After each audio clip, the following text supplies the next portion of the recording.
hablado con Joe, Joseph. I haven't talked to him. If it weren't for the drainage for the referendum, I'd start, but I want to give everybody a chance to vote on it. Unless we, Morning. Vamos a esperar a Joe un poquito. Ya, sintonía. you think we should convene and recess just to give him a little bit of chance to get here? And go Yeah. right at 9:30? And we'll go into the other meeting. And as soon as we get here, we'll just recess and go back. Ya, bueno. Give him time. Ok, vamos a empezar entonces. Tito. ¿Qué pasó, Beri?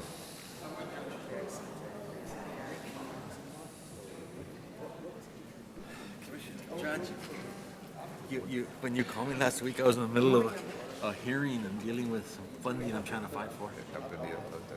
Okay. We're going to be having that hearing today on the 11:15, the waiver workshop. With us? Yeah, here at 11. Okay. I don't know if we're going to get to it. I hope we do. Well, we need to, sir. Anything. No, I mean, hey, I'm counting on the money we're going to save Well, to build a building or something. well, I'm hoping that, sir, include me in your conversations with them because they might not be giving you all the accurate information. They're doing it in the information to favor the hospitals, but not always to favor the county.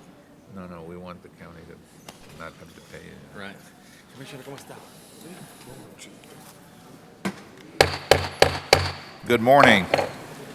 At this time, we would like to welcome all of you here this morning to this Drainage District Board of Directors meeting for today, August 14, 2012.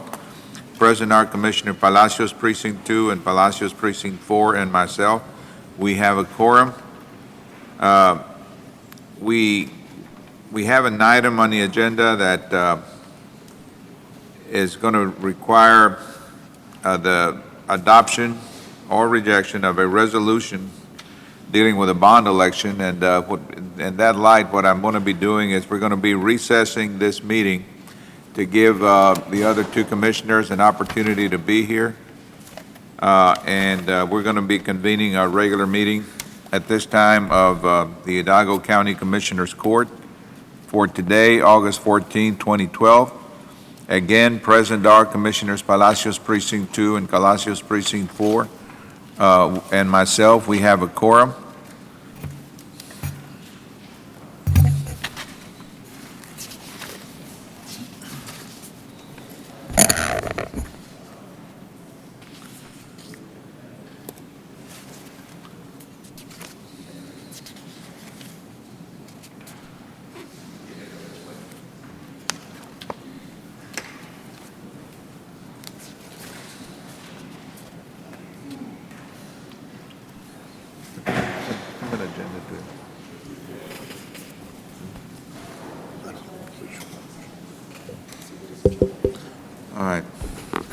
All right, at this time, please join us in our Pledge of Allegiance. I pledge allegiance to the flag of the United States of America and to the republic for which it stands, one nation, under God, indivisible, with liberty and justice for all. Go ahead. Virginia, would you do us?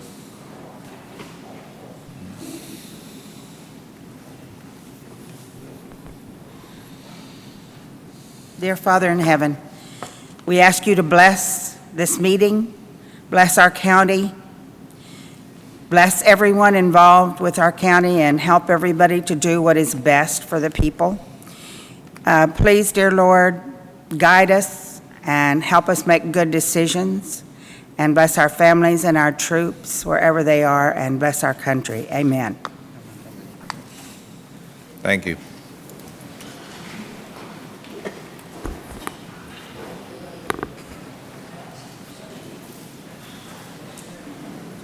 On our consent agenda, any concerns? I don't have any, Judge, unless anyone else has concerns. Judge and Commissioners, I have a question on the consent agenda. 11B. On what item, sir?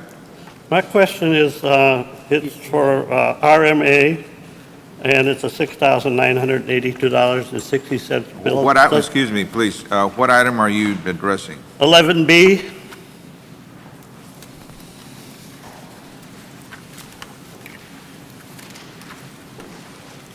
It's an invoice from L&G Consulting Engineers, Judge, for the, What,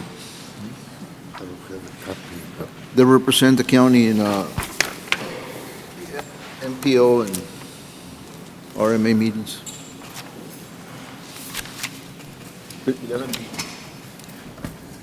if you don't mind, we're going to get to it at some point this morning, and we'll address it, and I'll give you an opportunity to, oh, it's a consent agenda item? I believe so. Judge, what I believe this item is in regards of LNG has been selected as the firm representing the county on the MPO and the RMA. I believe their task on attending meetings, providing reports back to commissioners, and I believe that's what the invoice is on from what I know. But I believe if Marty's in the audience, I think she could elaborate on this invoice. That's what normally they bill us for representing the county at the MPO and RMA Who meetings. gets a copy of the report? The invoice, Is Marty here so we can address it and move on? Not the invoice, the report. the report. Well, she's not here, but I'm also familiar with the fact that LNG was awarded those two contracts, and we have to assume that's what the payment is for. okay, thank you. My question is, who gets a report? The court or? I think the intent is all court members get the report. I don't know, I'm familiar that we've gotten some submittals from them on statuses of some reports. Have you gotten I- reports, No, Commissioner? sir. Raúl. Yeah, I'm not Raúl, sure they sí. generate a report. They I just- mean, Chilguero. Mr. Silguero, can you step over to the mic, please? Do we get reports on that? Do we get? On the item 11B, Yes. those are regular invoices that are submitted No, for, not the invoice, the reports from, LNG has been contracted to provide us with reports, and the question is, yes, sir. have they been providing your Yes, sir. person with reports? We get, whenever they attend a meeting, they give us a written report, Commissioner. We just got one, I haven't had a chance to share it with you, the last one. But they do submit written reports on what's transpiring at those meetings, yes, sir. so for the record, yes, we get a report from the person doing the billing on it.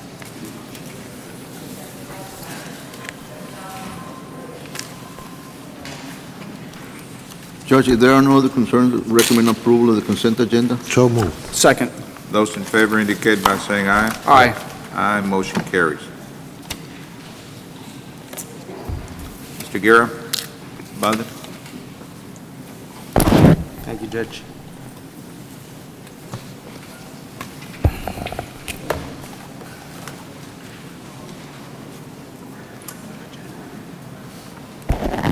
Under item 5A, 1 and 2, there's no action at this time unless we need to take action further down the agenda. 5B is a resolution in support of Texas Health and Human Services Commission, Tier 4 category, which includes Regional Health Care Partnership Region 5. Mr. Olivares was in the audience. Eddie?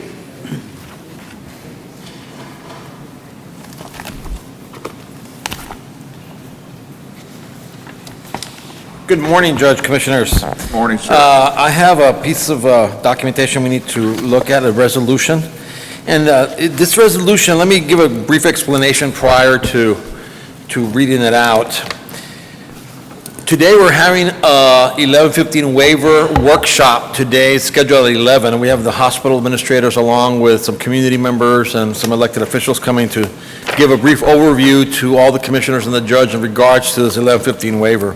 This is part of a Medicaid structuring program for hospital payment and expansion of health care throughout the state of Texas. One of the concerns is that Hidalgo County has been allocated through a formula approximately $803 million that would be assigned to this county through matching funds up to that much amount of money. Now, the money is not going to be given to us. We have to match it, and our component would be, for every dollar we give, they give us $1.50 back, similar to the old UPL. But there is the component to it is that, the concern to it is that we are not able to raise enough IGT, intergovernmental transfer money, to maximize that 800 million. We just don't have the revenues for it within the county. It's not set up that way. We're looking at partnering up with cities and partnering with other projects. And also, early on, sir, when I first came up here and talked about 1115 waiver, I had discussed about the managed care program, health information exchange, talked about the UPL. But the last part we talked about is a component that involves the old healthcare district, the health services district, and how that might integrate to help with some of the concerns. One of the things this resolution is going to discuss is that there's already cities in Dallas, Houston area, in the metroplex areas, in the metropolitan areas, that have already eyed this money, that if our county does not utilize the matching fund, that their counties and their areas are already prepared to sweep it and take it. Isn't this the amount that you, I guess 2 weeks ago, said was about 1.2 billion? Well, it's a little bit less than $1 billion. It's a little bit less. I think the final figure came out to 840 million. I'll find the exact figure here, And but when you say matching is, we do not have a taxing body, we don't want a taxing body. So how are we going to be out there matching these funds? well, that's one of the things that we're asking for this resolution. What this resolution goes over, it buys us an extra year for the state of Texas to give us an extra year to come up with a mechanism to be able to deal with this. One of the things we're looking at is, of course, there's an exploration of working with cities, there's exploration of other areas to try to see to maximize these funds. The economic impact for our community is huge on this. I mean, this means more jobs in the medical field, means more availability, not to mention all the healthcare services that are going to be expanded and helped What can with. the monies be used for? The money can be used for a multitude of things to dealing with prevention, education, awareness, diabetes, obesity, women's health, cancer prevention, to be able to deal specifically to educate the community, treat the community, and intervene before they get into the hospital. The whole thing is a cost savings effort to be able to prevent people from going to inpatient care by educating them and helping them before their illness gets so advanced that they have to go to the hospital. And so that's the primary focus of this funding. What the resolution is about, sir, is that we are asking, in a nutshell, that the state of Texas gives us Hidalgo County and South Texas counties an opportunity for the money not to be swept for at least a year, and then that gives us some more time to develop a new mechanism to try to deal with these fundings. So that's what the resolution, Cameron County passed it this morning.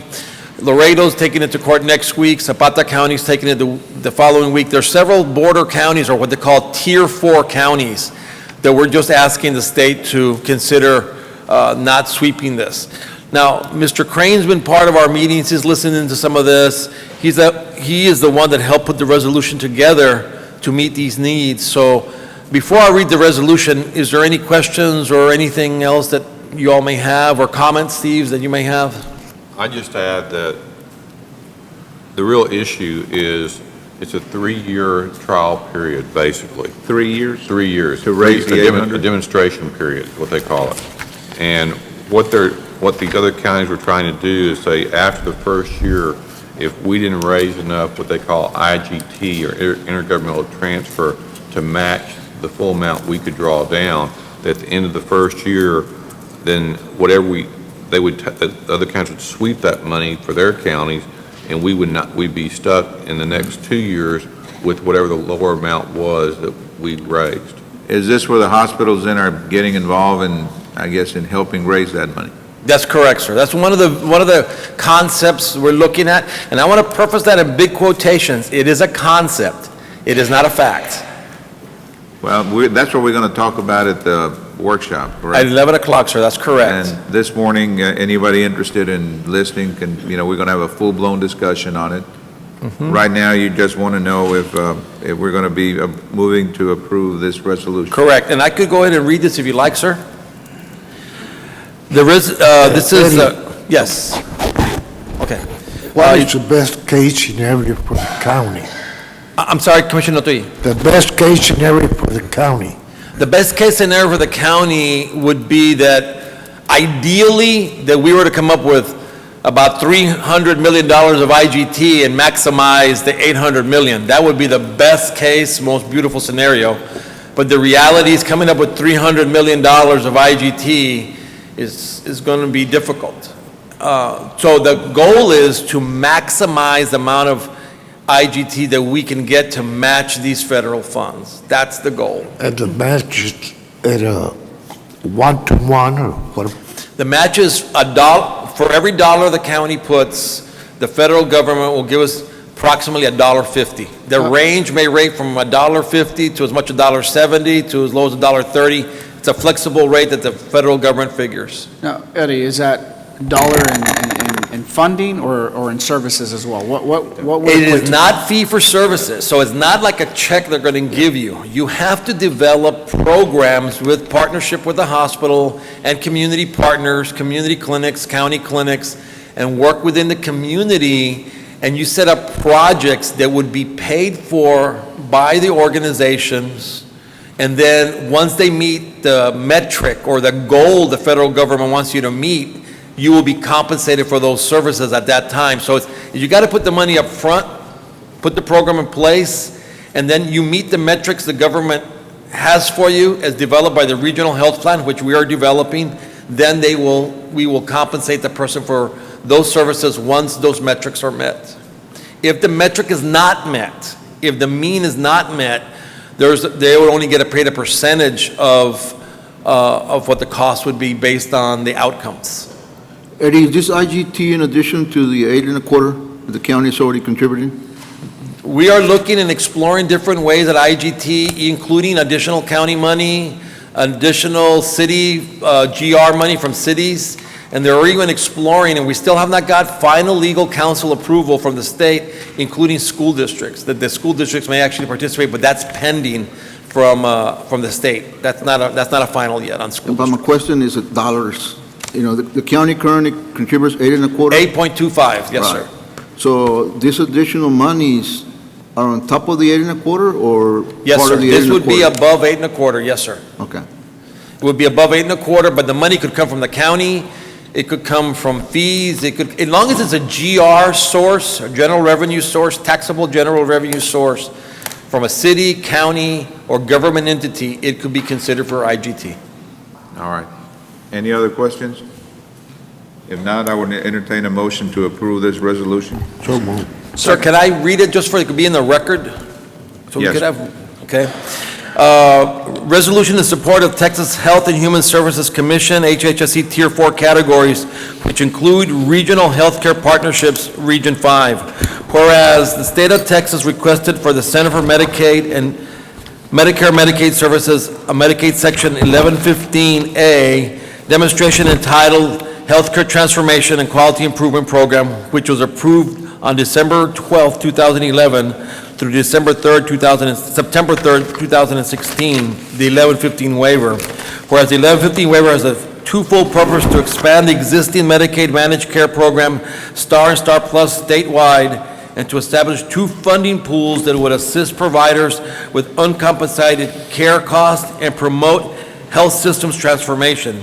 Now, there be resolved that Hidalgo County Commissioners Court opposes any allocation or reallocation of funds from Texas Health and Human Services Commission Tier 4 category regions, which includes Regional Healthcare Partnership Region 5, which is us here in South Texas, to other Texas Health and Human Services Commission tier categories, which would create disparities in healthcare of Hidalgo County residents as compared to residents of other regions in the state. Further resolved, Hidalgo County opposes the creation of mechanisms and reallocating monies from Tier 4 category regions to other regions of the state, creating disparities in healthcare of Hidalgo County residents from other residents of the state of Texas, adopted on this 14th day of August 2012 by Hidalgo County Commissioners Court, signed herewith by County Judge Ramon Garcia, County Commissioner Precinct 1 Joel Quintanilla, Commissioner Precinct 2 Hector Palacios, Commissioner Precinct 3 Joe M. Flores, and Precinct 4 Joseph Palacios. We have a motion and a second. Those in favor indicate by saying aye. Aye. Aye, motion carries. Thank you, sir. Thank you. That was number B. At this time, I would ask you to join us in a moment of silence. We had two young men during this last 2 weeks serving in our military that have lost their lives. We had both of them from Hidalgo County, both of them from the area of Mission. The first one being U.S. Marine Sergeant Michael Anthony Salinas. He died on July 27, 2012 from an accident outside his base in Hawaii.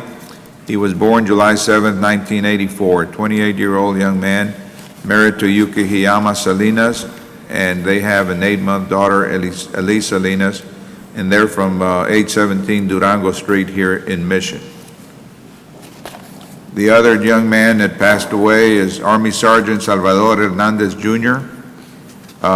He was stationed in Korea, and he was involved in an accident in Korea, and he lost his life. He's a 29-year-old man, and he died on July the 28th of 2012 in Red Cloud, Korea.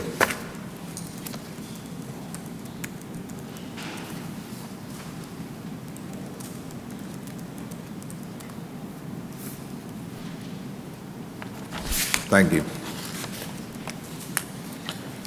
At this time, we're going to be recessing our County Commissioners Court meeting and convening our Drainage District meeting.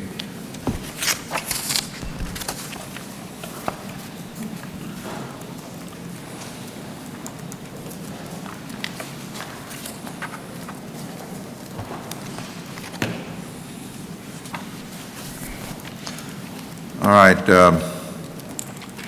our consent agenda, any concerns? No concerns, Judge. Need a motion to approve? So moved. Second. Those in favor indicate by saying aye. Aye. Aye, motion carries. Judge, I do believe we have somebody signed up for open forum. We're going to wait on her. It's Karina. Okay, sir. We want to see what action the court takes. Okay, very good, sir.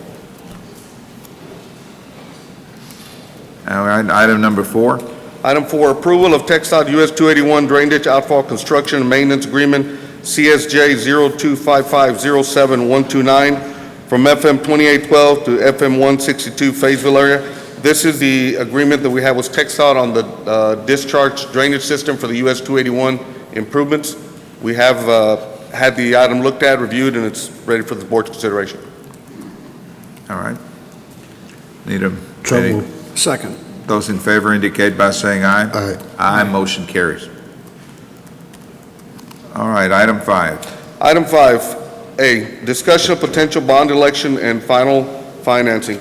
Judge, Commissioners, over the period of the past several months and the creation of a Drainage Advisory Board, we've come before this Commissioners' Court's Board of Directors for the consideration of this board of a potential bond referendum. In all of the discussions we've had, we've gotten a list of projects, delineated the projects, and we have come back also in past weeks and brought before this board consideration of 2 additional items. One of the items that we brought before this board was the Delta area, or the East Hidalgo Watershed Development, which is in the Delta area, developing a reclamation program to assist in drainage, and also a lot of other items for potential reclamation of the water. We brought to this board also the potential of what kind of money this board wanted to assist in moving it forward. We've talked to the board in tune of either $5 million, $10 million, et cetera. So that is one of the projects that the board would need direction on for closure on this proposed bond referendum. In addition to that, there's been discussion with this board on the potential of the Raymondville drain and the federal side of it regarding the recapturing of funds. And there's been some discussion and presentations to this board of directors for the consideration of taking about $20 million of that money once it comes back to include it into additional rural water or rural drainage projects. So there's several items for this board's consideration in the final numbers of the bond referendum.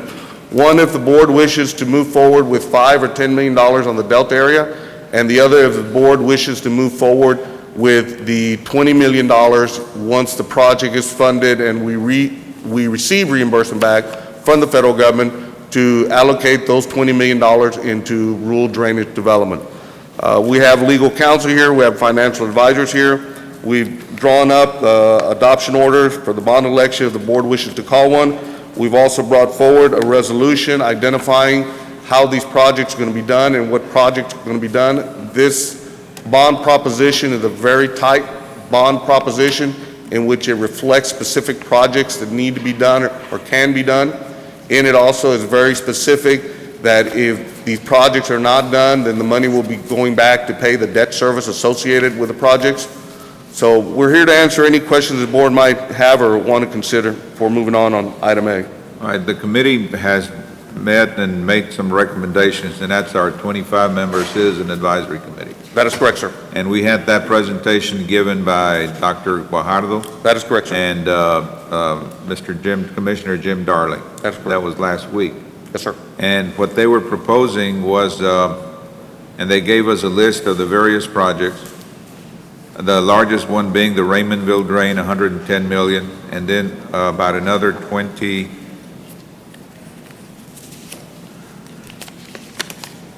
23 other projects, all totaling $168,902,000 approximately dollars.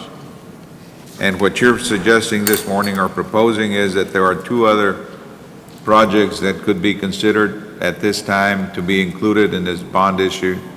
One is the La Villa Reclamation Project, and the other one, I want you to explain it, the $20 million one. Yes, Where sir. would the money go? The money would go to development of rural drainage systems that are required. That, in the future, will be designated by this board of directors as to where and how that money is expended in different areas of the county. But the board of directors, once that money comes back, will delineate specific projects. What it is saying is that it will utilize these monies in rural drainage. So it's not going to colonias then, it's just going to be wherever the board wants to spend it? So long as it's related to drainage or what? No, sir. It is going to be spent in the rural areas because we do not have specific colonias or areas, but the board will be looking at what areas need drainage. If there's a colonia and drainage improvements need to be made in the colonia or adjacent to the colonia or into the system, that will be at the board's discretion at that time. Out of that 168, 10 million is going towards colonias. Out of the first $68 million, whatever the board agrees, $10 million of that is designated for rural drainage development. This board of directors will decide where it's spent on the rural areas. But we're talking colonia money.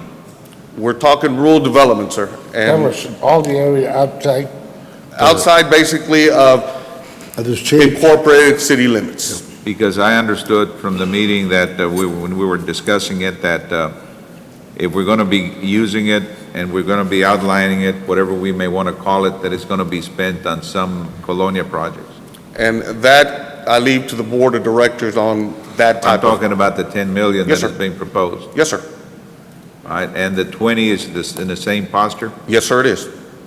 All right.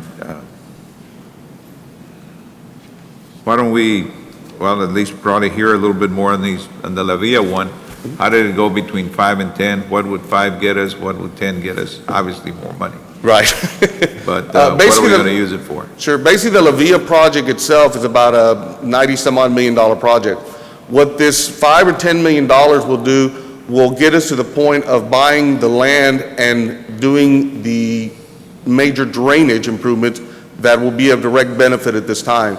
Then the La Villa development looks at trying to leverage this as seed money to go forward and get additional grant money or get additional development money to move the whole project forward. This is a multi-project, it's not one specific item. We've got drainage reclamation, we got water reuse, we have water purification, potential economic development. So it's a magnitude of different projects. What this does is gets the money to seed it, to start moving it forward. This would allow us to save water instead of sending it all the way to the bay. We'll be able to store it Yes, sir. in the future for Reuse. all kinds of uses. It So serves you- two purposes, Judge. The La Villa area has always been the traditional low area of floodwaters going over in that direction. Just north of La Villa is where we have what we call the Panchita structure, which is a controlled flood structure that goes into Willacy County.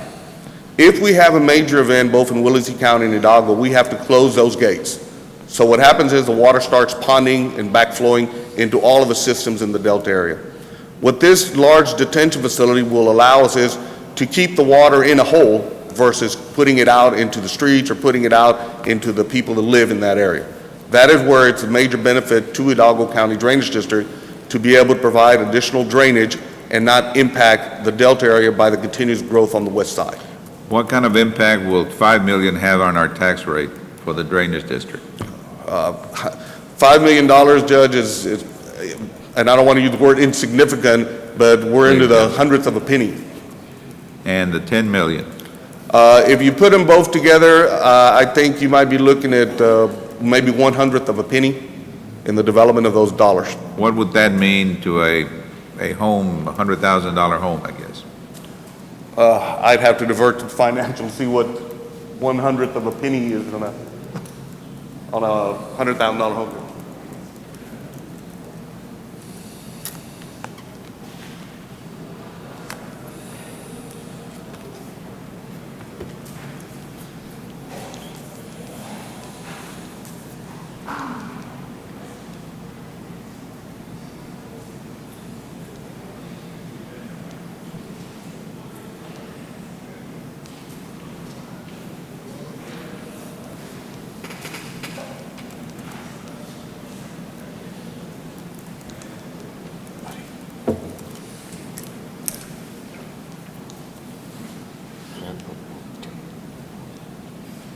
Minimal, Judge. It's about somewhere between 100, Can you speak a little I'm sorry. bit? It's very minimal, Judge. It's almost negligible. Well, I mean, it's about somewhere in the vicinity of $5. about $5? Yes, sir. And you're only taking into consideration the money from the district that's collected, not the county, Right, because it's a smaller area. right. Let's just work it backwards, Judge. If you're looking at a $100,000 home for $100 valuation, 0.01 cent,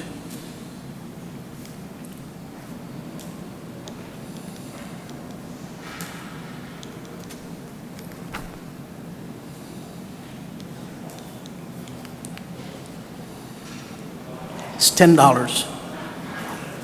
Okay? Well, So 1 that- cent is $10. So that's the reason why I'm saying it's a negligible amount.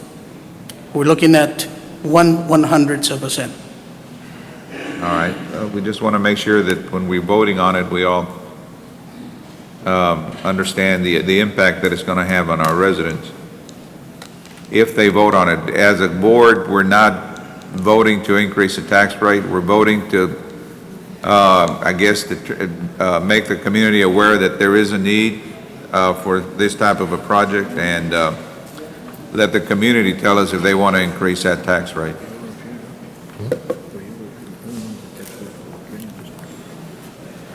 And basically, you are correct, Judge and Commissioners, that with this, if the board approves it as a referendum to go out to the general public will decide if they want to have these improvements done and if they're willing to pay the required taxes associated with these improvements. And that is the only way that the district can move forward with any capital improvements in which a bond referendum is called and the voters decide if they want to make these improvements.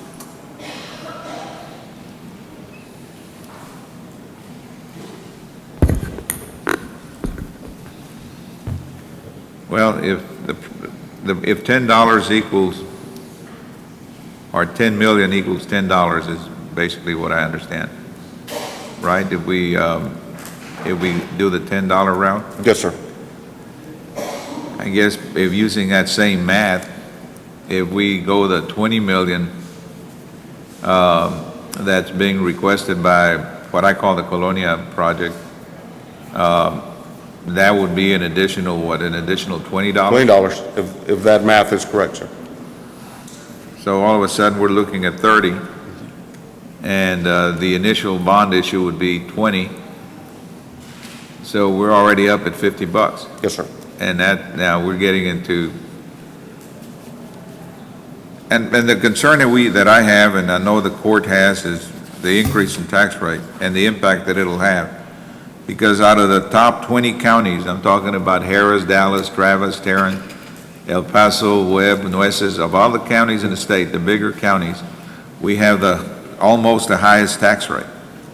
The only one that beats us is Galveston County. Other than that, we come in a very close second at 59, and they're at 62. And, we have to be very careful about the monies that we're going to be out there requesting that we have to pay for. And one of the items, Judge, specifically that based on the taxes that the county does have, it's a multitude of services that the taxpayers are paying the county for. This specific improvement, if approved by the taxpayers, is specifically for drainage. So it is not for a road and bridge, it is not for jail, it's not for law enforcement, it's specifically for drainage improvements. As I understand it, if the bond referendum passes, the money will only be used for what is listed on these 24 items. That is specific to And that. if we add the La Villa, and if we add the other 20 million, then that'll be a part of it. That is correct. So basically, the bond referendum has been tied into the language that was presented to this board with a list of projects, and that is a list of projects that can be done. If for some reason those projects are not done, the money cannot be reassigned to another project, but would be going back towards the debt service associated. And out of this 168, 100 will be paid for by the government, and we'll come up with the 68 approximately. Yes, sir. Basically, the federal side will reimburse the monies associated with the Raymondville drain, and out of that reallocation, you will deliver, or you will utilize $20 million of that for the rural development. And I think it's important to let the community know that this does not take care of the problem. No, sir. We have a drainage problem that right now is, it takes about 600 million to fix, and we're only going to be spending 168, but it'll fix it up to the point of it'll withstand a 6-inch rain? Yes, sir. It'll assist in moving the waters out of our community much quicker versus right now that we have systems that you cannot interject and assist it in moving water. As I mentioned before, if Mission or McAllen gets a 6-inch rain and none of the rest of the county gets any rain because of the restrictions and chokes that are in there to make sure it's balanced, our drainage system could be running at 15% capacity and Mission and McAllen could be flooded, or FOD or San Juan or anybody else. What we're trying to do is alleviate those restrictions and be able to use common sense in moving the water out of our area much quicker. Commissioners, do any of you have any questions on the first 24? Not any questions. Obviously, we very aware that drainage is, in fact, one of the most important things that we're dealing with first on hand. The last few rain events, we've obviously seen communities affected by the rain and by lack of drainage. And so I've sat in on some of the committee meetings. I've seen the projects that were proposed, and I do agree that we do need to address them. Of course, we're very reluctant on looking at anything that has anything to do with an increase of tax. I think it's real important to respect the general public by putting it as a referendum, demonstrating to them why these projects are important, how we propose to do this, so that they can, in fact, make the choice. It's really important that we have to be respectful to the taxpayer.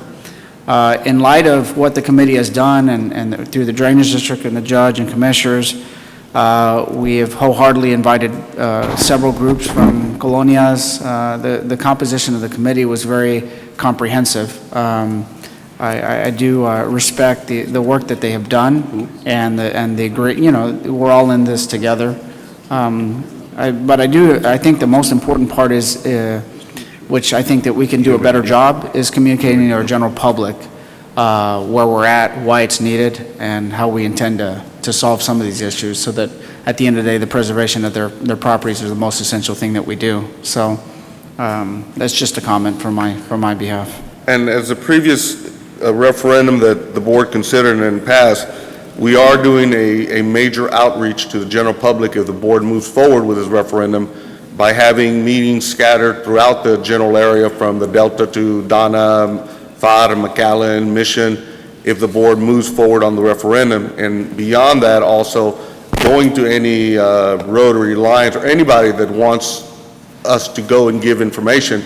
I know the judge at this time is volunteering his time to move forward with these type of open meetings with the community to try to give them as much information as possible for them to consider when it comes time to vote if the bond referendum goes forward. Am I to assume, Commissioner, that you're in favor of the 24? I am, Judge.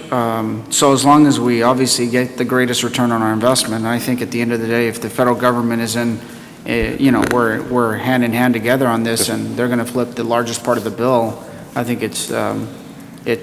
we're obviously, in fact, beneficiaries of the federal government assisting us, so. Okay. Commissioner Palacios? Raúl Chilguero.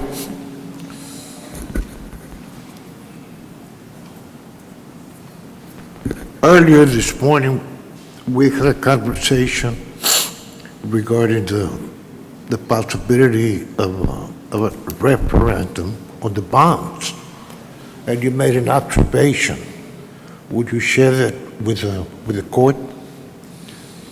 I was just commenting, Commissioner, that in all the issuances that we have done in the county over the last 10 years that I've been here, this is a very tight, very restricted issuance in terms of protecting the taxpayer.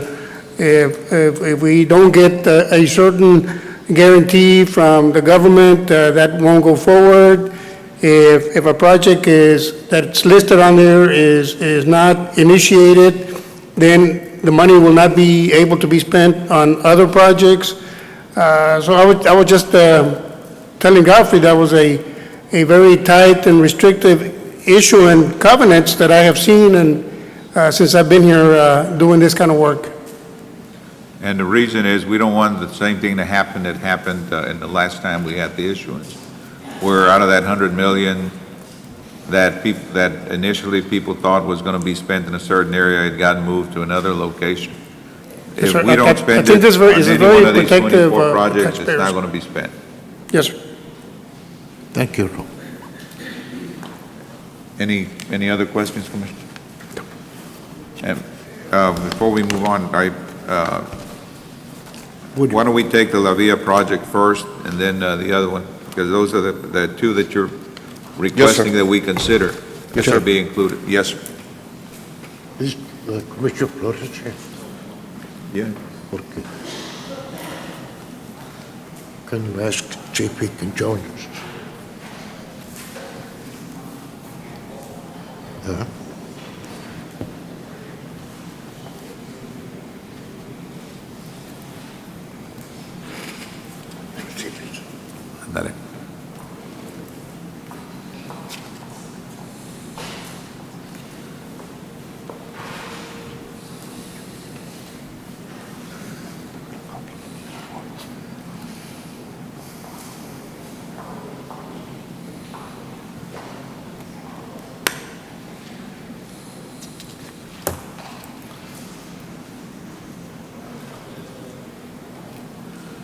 While we're waiting, as far as I'm concerned, also, this is the number one priority in our county.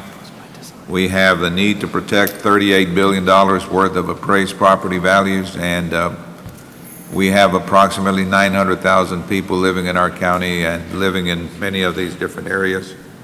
That a drainage bond referendum will help us construct these 24 projects that will help protect both people and property. And Judge, also speaking in that respect, some of these projects will also assist in removing areas that are right now in flood hazard areas that residents are having to pay flood insurance. So some of these projects are going to reduce or remove the flood hazard that exists.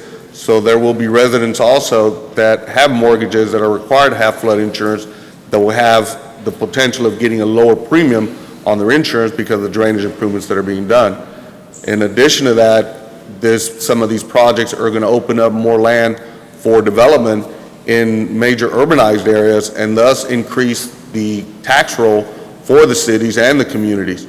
So it also has direct economic impact on the residents that live in these areas. Plus, this is the lowest our money has been available, interest rate-wise, in my lifetime anyway. And the government is willing to put up more than 50%, $100 million out of the 168. If they don't put it up, we're not going to spend any of these monies. We also want to make sure that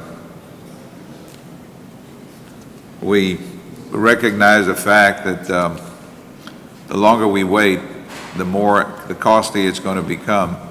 If this project had been undertaken back in 1979 when they were working on it, it could have been, the whole county could have been, had a very good comprehensive drainage system at a cost of, what is it, 200 million?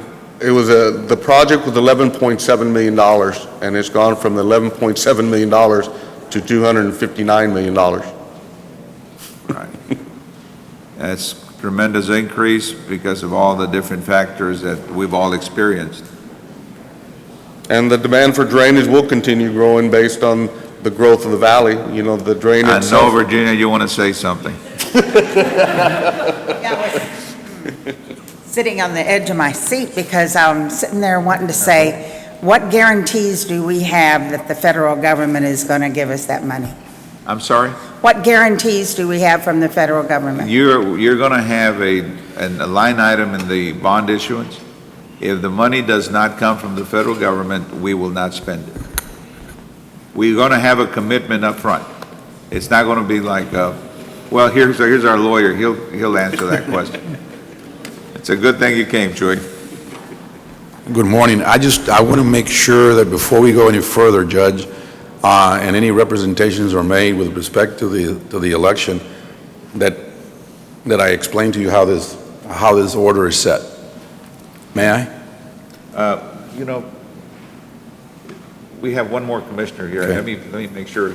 Very well. If he's going to participate.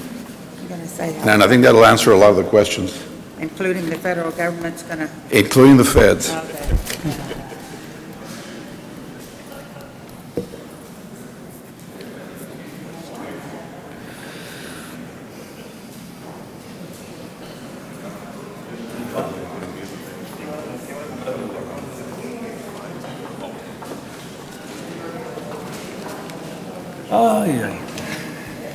Tito Palacios, President.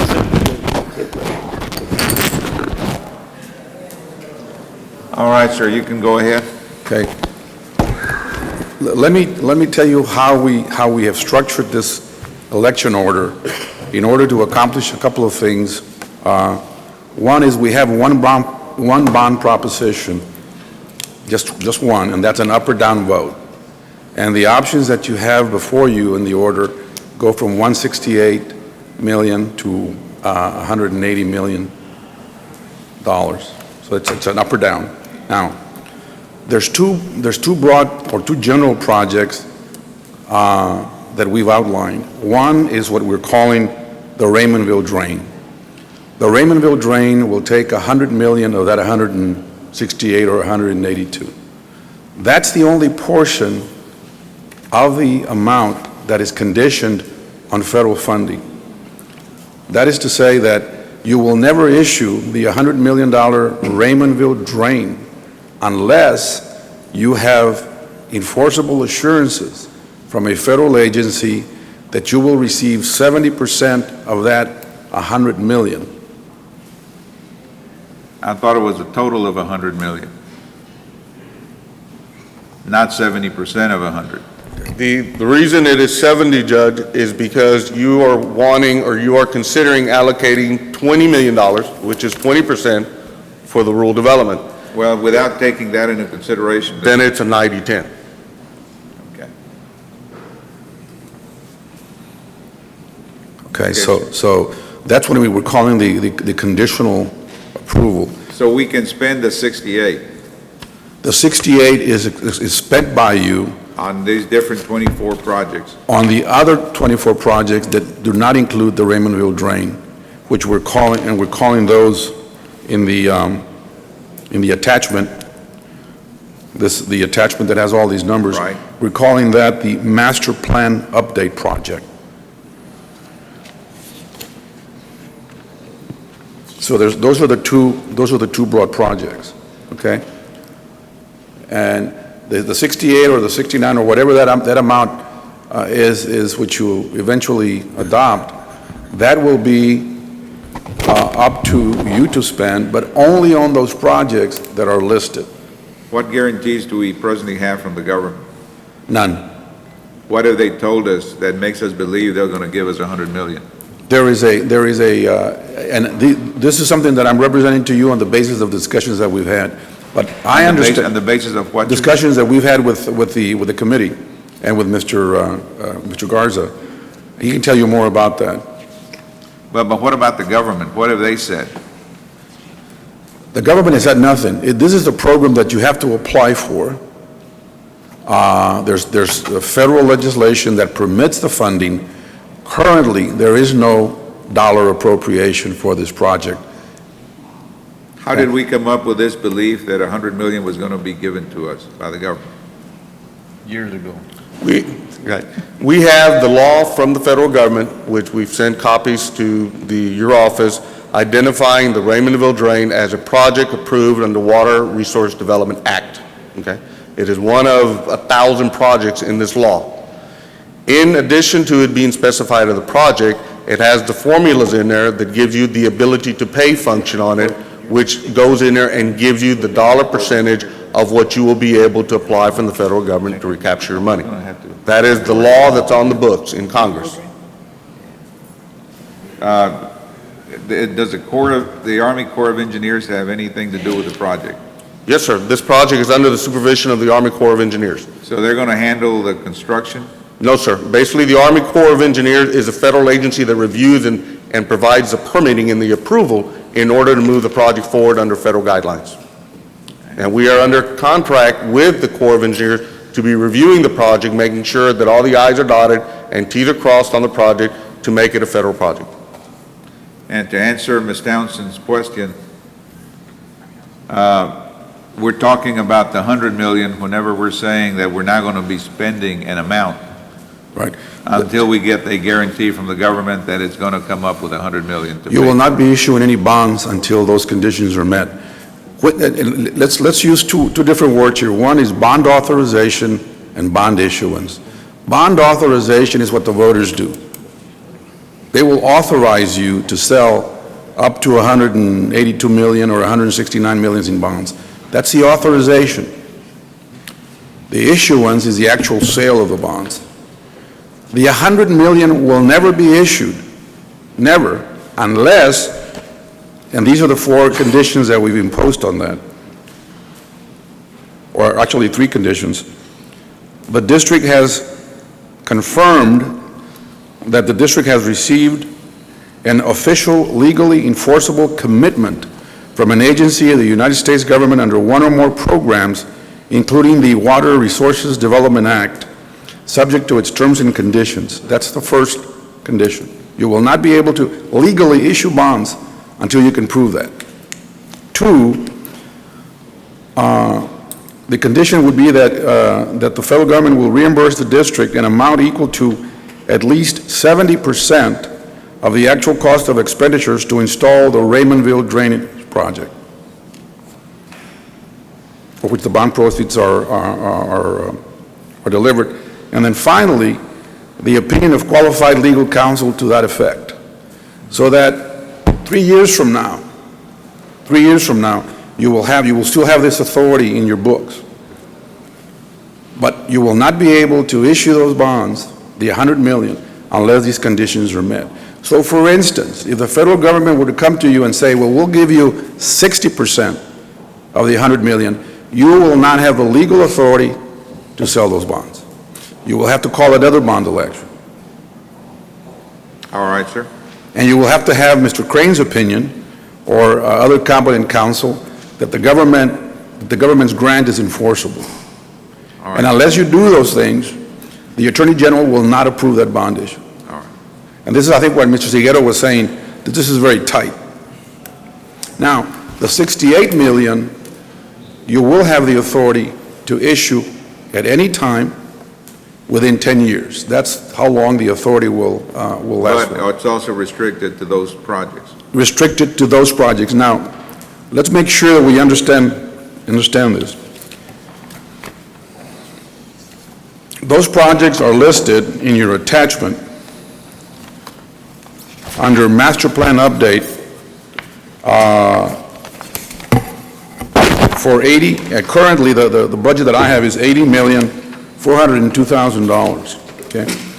One of those projects, for instance, is the Mission Lateral for $139,900,000, and the PSJA lateral, which is $1,800,000.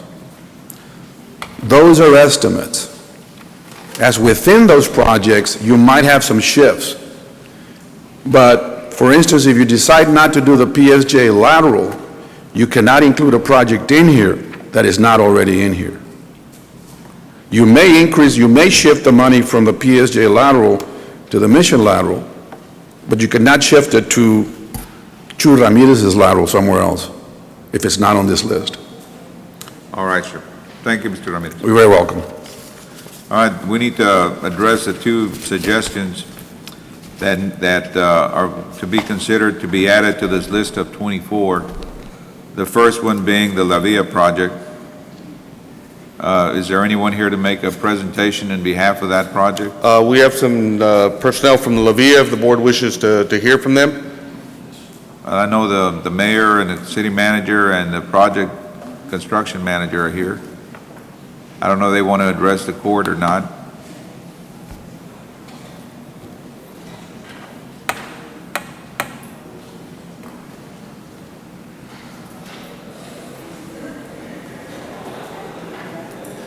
Good morning, Judge Alderman.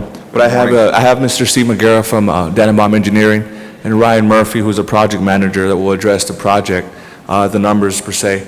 What I can address is basically what this project became as of late last year is a project that will address drainage, but also address issues in the Delta at large. We are not calling it the Davia project per se. For us, it's a Delta project and definitely will become a county asset. But I guess that's just the way it initiated in working with the drainage I think district. what we need to and hear county is what are the benefits to the county if we spend either 5 to 10 million on this project? Sure, I'll let Mr. Murphy go over the numbers for the county commissioners. Judge, Commissioners, thank you for having us here today. In brief, the difference between the numbers, the engineers who are part of the consultants is working on the project itself, put together some preliminary numbers of the project, and it's believed that the land acquisition is approximately $11.3 million between the two different components of the project. The preliminary design, engineering, construction, and consulting is estimated to be approximately $3.5 million. Steve, would you like to address that? If I just pull it, I'll pull that sheet up while Steve addresses it more in detail. Could we go to the overall I've site got the plan? overall budget. Could we go to the overall site plan also there if we could? Sure.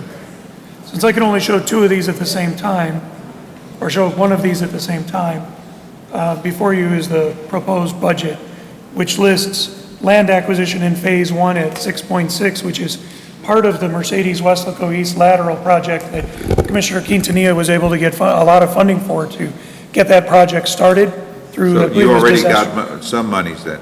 Some monies. How much have you got? Commissioner Quintanilla, As far as what, I'm sorry? the Mercedes-Weslaco East lateral, the funding that was coming from the federal sources. That funding is coming through disaster recovery funds. That's a total of $14.1 million. But the actual reclamation project is a separate project of its own. Yes. It's complementing each other and working together to reach our ultimate goals, but it is a separate project. So the 14 is not part of the 112? It could in part be considered because it's really part of the first phase one. Right. The Mercedes West of East Ladder will be part of the first phase one. But the objective of what we were looking at from a funding perspective was if $15 million were allocated toward the project, we'd have the funding to capitalize on the land, cover the preliminary design, engineering, and consulting fees for the matching grants. Just as the federal grant in the other $100 million Raymondville project, there's a lot of funding that's been set aside for aquifer, for water reclamation, and with that, I'll pull up the PowerPoint that Steve could discuss briefly. What are you going to use the 5 million or 10 million for? If the project received the 10 or 15 million, it would go toward taking down land that would be then contributed toward the grant fundings toward the build-out of the project. And what is the likelihood that you're going to be able to get the rest of the money? We know we'd hate to give you money and then just have a ownership of a piece of property out there for years and nothing happens. At this point, you know, in meeting with other elected officials like Senator Eddie Lucio and other people involved in this project, Judge, if I may answer that question, basically this would be the startup cost of this project, and it's like any, when you seek federal funding or state funding, when you already have something in the project, monetary commitments, work's already being done, well, it just takes you to the next level and makes it easier to get that federal funding or assistance that you need. I believe in the project, I favor the project, I just want to make sure we articulate it to the community properly. Sure. Certainly. As we've had meetings with TCEQ, the Water Master, we've had meetings with Senator Lucio, with Congressman Hinojosa, with other state agencies, the Water Development Board, we've found a number of different sources that should we have the land component taken care of and have the engineering and design components, we're quite confident that we're going to be able to get those matching revenue sources. Will the county have an interest in the property in the event you don't? Yes. Actually, and what we're proposing is that the county establish a board, and I just pulled up the board sheet here. The board would have the authority to oversee the project director and the project management. We believe that the land would be a direct contribution toward the grant funding sources for the project.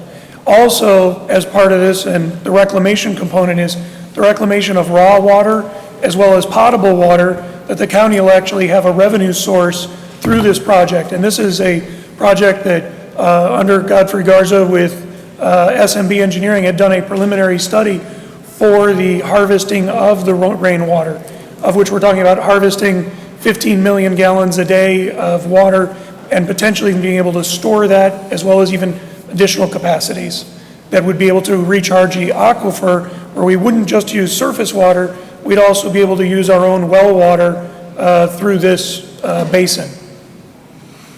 All right, sir. Are there any other questions? I'd like to hear from the financial officer. Chris? My math is not making sense to me.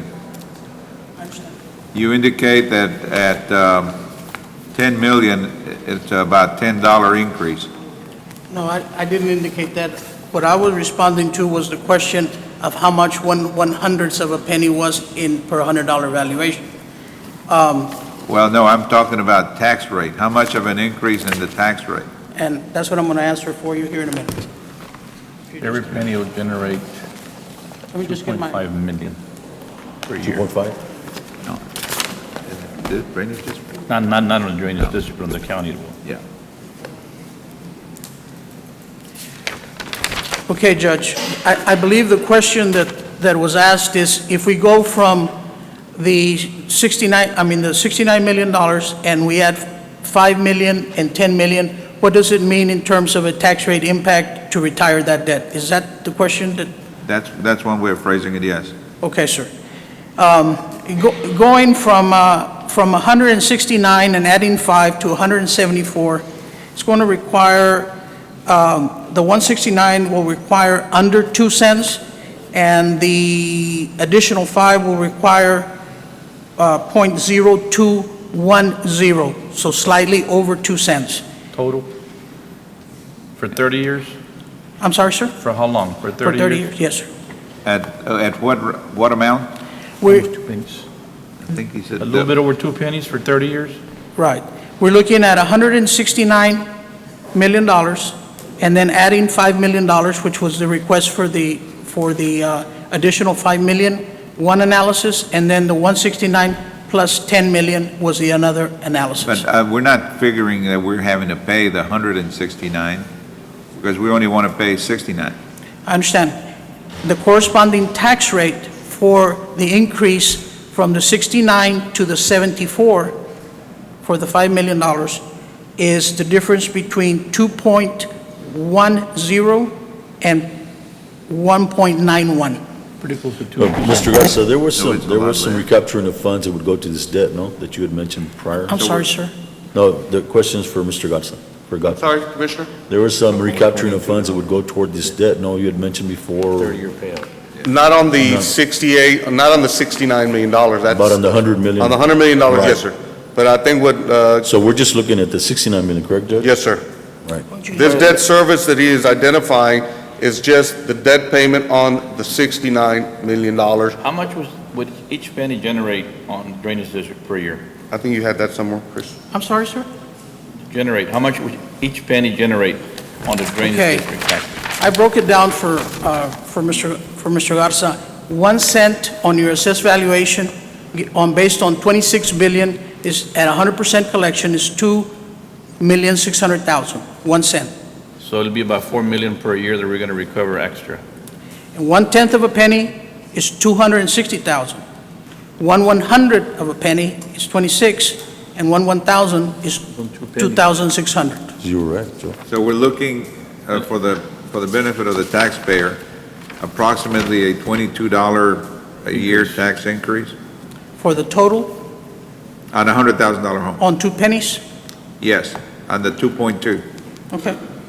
Our tax rate will go from what to what, and we can figure it out right away. $22. All right. On a $100,000.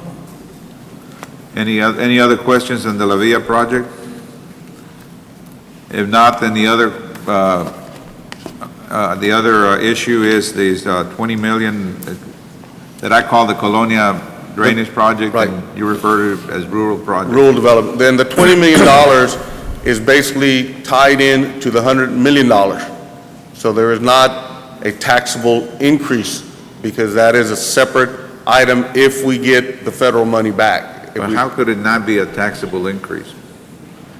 The reason I'm saying it's not a If taxable. we're not going to be paying 100, we're only figuring it on 69.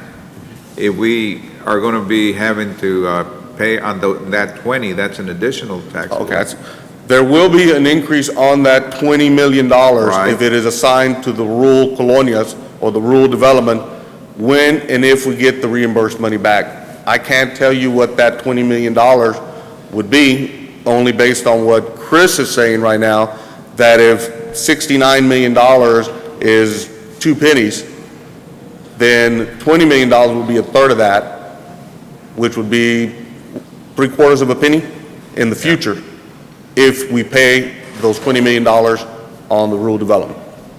Yeah. And that's just a quick math. So basically, you're saying the 20 million would come out of the 100 million, Yes, sir. so it wouldn't be an increase in taxes? It would be an increase in taxes because what we had been looking at is in recovering the 90-10 back, that we would take that 90% and pay the debt service off. But out of that 90%, if the board is willing, they will assign $20 million of that 90% back to the rural colonia, so we will only be able to pay back 70% of that on the debt service. Have we identified those rural colonias? No, sir. This is just assigning the general area, and then you will be specific when and if the money comes in. Okay. You're right. I mean,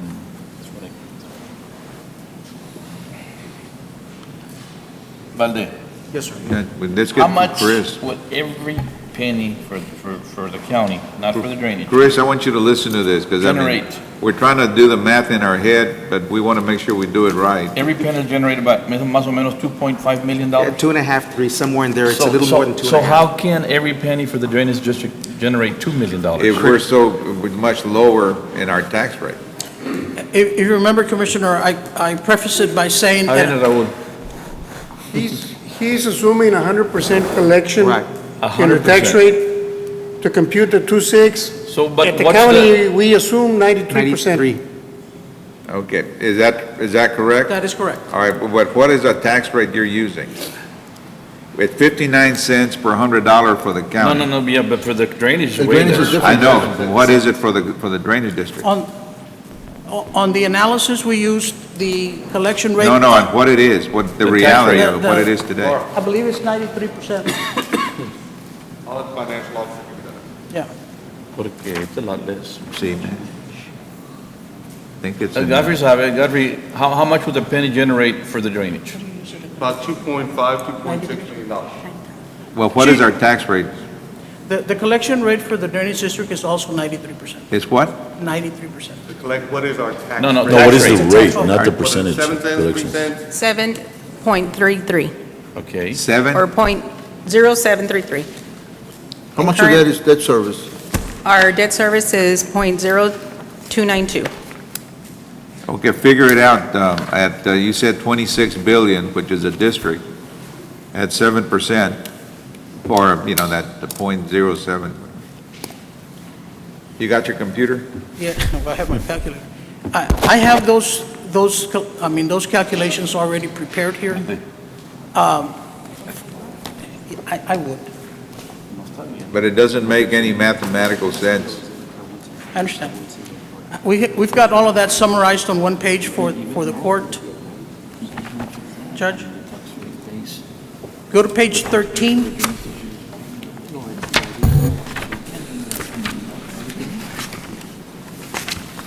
Can I have a couple? Thank you. Trying to make sense of what you said. And I'll start with this scenario 1 on the left, on the par amount of the bonds. And we have two different structures on how to finance it with two different maturities. And the corresponding, at the very bottom, is the corresponding tax rate impact for each. Now, on the bottom, on the first two alternatives, it's for the $69 million, and you can see the corresponding tax rate.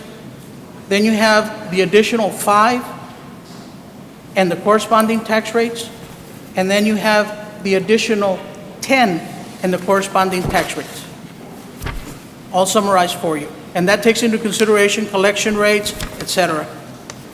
At 100%? What page? No, sir, 13.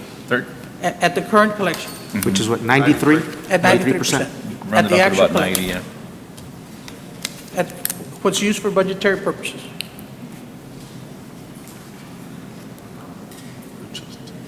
The valuation that you have there is 26 billion, 26.0 billion? Mr. Vela?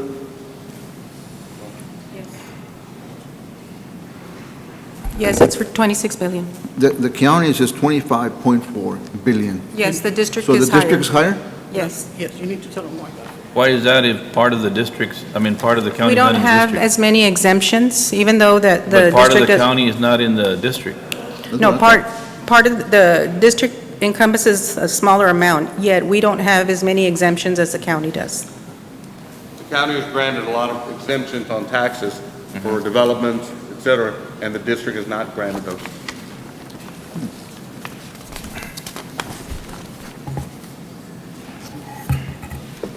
All right, then, let's go into, thank you. Any other questions? Does that clear it up, Tax Judge? rate? All right, thank you, sir. We're Does gonna, that clear it up? well, I don't really want to say yes to that one yet. But our next issue then is the consideration of that 20 million that is being requested. For the rural development, yes, sir. And that is tied into the language of the resolution for the board's consideration, if they wish to adopt that in the resolution for the 20 million for the rural developments in the future. But it's not necessarily free, and I don't want to use the word, but federal government money. No, sir. If we use it, then we have to pay for it. Yes, sir. All right. So we have to include it in, as a part of our debt and obligation? In the future, yes, sir. Okay. All right, Armando, did you want to say something? I know you... Commissioner Armando Garza, for the record. Good morning, everyone. Commissioners, Judge, thank you. We had been discussing this particular issue at the Drainage Committee for quite some time, and I know Commissioner Darling and Dr. Guajardo came in and made a presentation on it. It's something that we think is really important because, as you all are very well aware, these are the folks that are most unfairly impacted by the weather, not just the hurricane, but as you all well know, any heavy rain very negatively impacts these communities. And so this was an opportunity that we think that we can take advantage of at this time, with rates being the way they are. In the future, this particular investment on behalf of the city will cost twice to 3 times as much. We think this is a perfect opportunity to start addressing some of these issues. The county's already shown its resolve in addressing these issues individually at the precinct level. I know both Commissioner Tito Palacios and Commissioner Quintanilla and Joseph Palacios have had projects that are impacting colonias directly. Unfortunately, it's not enough, and I've heard that from all of you all. It's not enough. Even Godfrey said, I think $1 billion, and we're rounding up or rounding down at that point. But what happens is every time these monies come in, these communities are usually the ones that are left at the tail end. And so we're looking at just a little bit to try and really start addressing the issue. Now, systematically, the state is required at this point under conciliation agreement with HUD and housing advocates to conduct an analysis of impediment, a thorough analysis of impediment. Right now, they're operating under an interim analysis of impediments, and it's identified as an impediment to fair housing, the lack of adequate drainage infrastructure in colonias. I think it would go a long way for the county to start addressing that impediment itself, and at some point in the future, they could start going back to the state and requesting that they start pitching in. In addition to that, one thing that I know the judge and I spoke about last week was the continued proliferation of colonias. We're opposed to that, you're opposed to that, and we're looking at going to the state legislature this next year to try and give this county more authority in stopping developers from developing these types of colonias without the adequate infrastructure. So I think that it's not just a one drop in the bucket. It's a systematic approach to trying to improve the quality of life for the poorest in our community. And I think that $20 million, although it is a small amount, it is a beginning, and it is a definite sign from this commission to the community that as the judge has said, this is the #1 issue impacting our community. When we start talking about losses due to flooding, we're not just talking about property loss. We're not just talking about the fact that, Commissioner Joseph Palacios is going to have to go and send a pump truck out to drain out one of these colonias. We're talking about every single one of those individuals is now going to have housing damage, which is going to drive down even further, drive down the value of the property. But worse, it's also going to start affecting our labor force, because many of the individuals that live in these colonias are the folks that go out and do the heavy lifting for this county. So when we start looking at the economic loss of flooding in colonias, we're not just talking about property value, we're also talking about the labor force. So I think that a $20 million investment on behalf of the county is not only going to give a return in saving the loss of property value, but it's also going to keep its labor force working.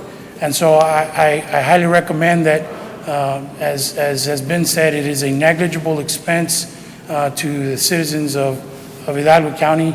I pay taxes here too, and Judge, you and I talked about, I don't want to pay more taxes, but I also know that I don't want to see kids in waist-high water after a heavy rain, much less after a hurricane where the water will be above their head.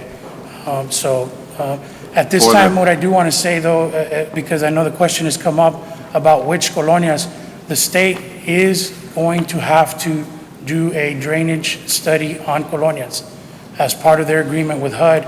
And so in the future, there will be direction as far as priorities go, where this commission could then put those dollars to the most needed areas. Well, for the record, we want to make sure the community understands that out of that 69 million, 10 million is going towards Colonia, so we're not in any way, they're not being ignored. What you're suggesting is another 20, which is going to be almost 50% of the total investment.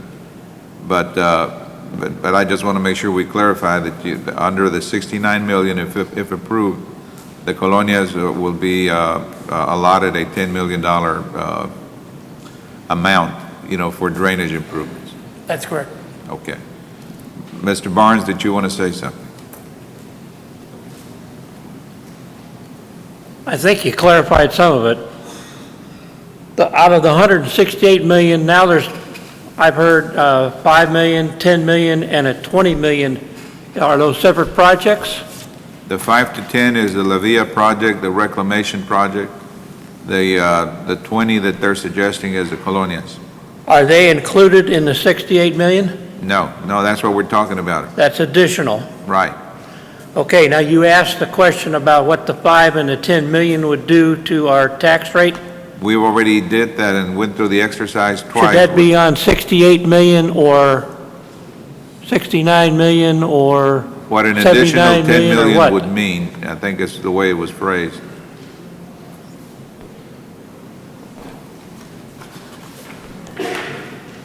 I will give the gentleman a copy, Judge, that We y'all have. discussed that already. All right, And then page there it 13. identifies the different tax rate. If it's 69, it's 74, it's 79.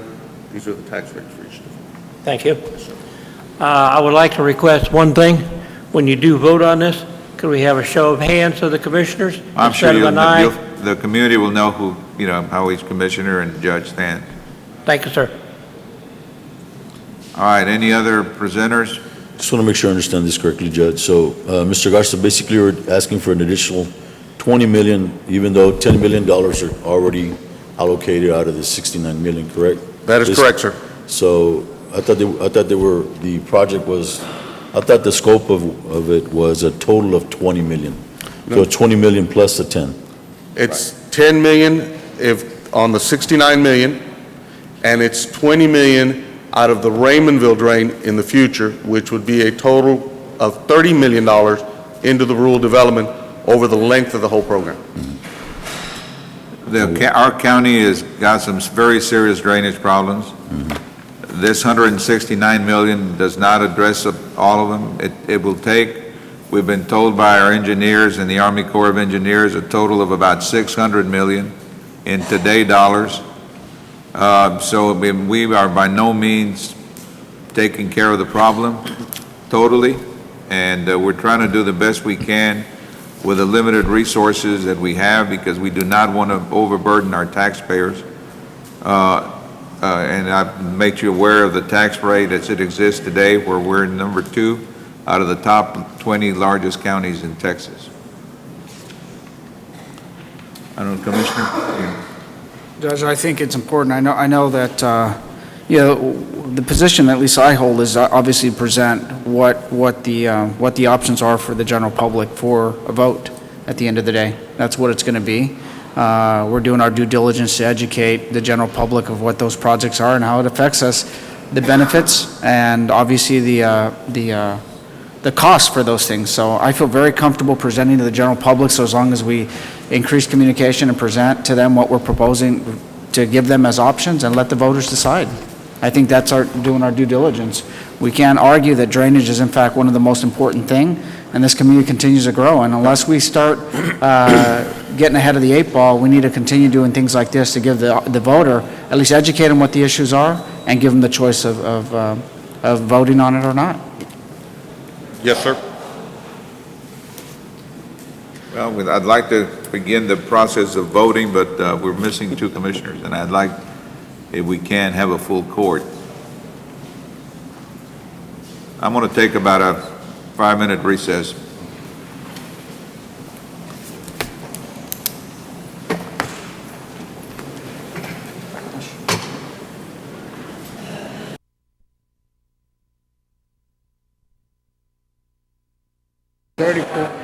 No, ve, es mucho. Esto es para todo, pues no including the Yo estaba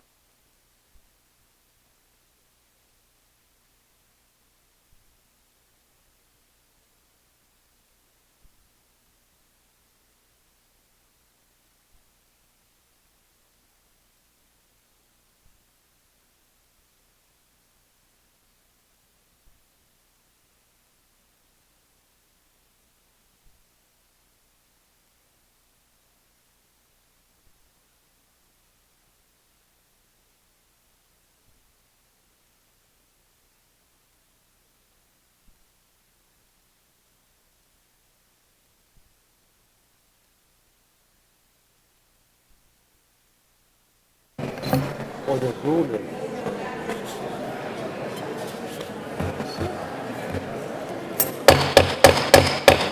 Let me have your attention again, please. We're going to go back and convene our Drainage District Board of Directors meeting for today. Back from our recess. And let's see, the issue here is adoption of this bond referendum resolution. But before we do that, I'd like to make sure that we know what we're voting on. We know we're voting on the 169 million approximately on the 24 projects. And now we need to decide whether we're going to add the La Villa project between 5 and 10 million and the additional monies for the Colonia drainage project. That request is, well, from 0 to 20. Why don't we act on the La Villa project first? I would like to definitely see if we can instill $10 million into the La Villa project, Judge. How much was that? 10 million. All right. And for the Colonia? Well, it's a ruler area. No, but I mean, there was a separate. This is for discussion. Though. Yeah. Yeah, this is the ruler. Right. I'm sorry? The language we're talking about, the amount, Godfrey, Maybe talk. correct me if I'm wrong on it. We're looking at those money being available for the rural area, including, which includes Yes, sir. colonias. Yes, sir. Why don't we do the La Villa project first? The motion has been made to add an additional 10 million for this reclamation project. I guess we can call it the La Villa reclamation Move project. for approval? Second. And those in favor indicate by saying aye. Let's take a record vote. Aye, aye. Do we need to raise our hands? Okay, they're asking for a show of hands. In favor? In favor? Are you in favor of it or against it? I'm not completely sold on the idea. All right, then those against, same But that sign. represents about 14.7% of the total money that are on the bondage. All right, those against, same sign. Are you in favor or against? Not voting. Not voting, what is it? It's a no vote. Okay, an abstention? Yeah. A no vote, yeah. All right. And then I move for an additional 5 million for the Colonias in the rural area. From that 20 million that's being requested, which Yeah. will be a total of 15 million. Yeah. 10 million that it's already part of the packet, the bond referendum, plus an additional 5 million that in the event we are able to work out the agreement with the federal government that we get back 100 million, then we're going to be taking 5 out of that to be used towards Colonia drainage projects. So we're looking at a Judge, total That's commitment the of motion. $15 million? Judge, Total of 15. and members of the court,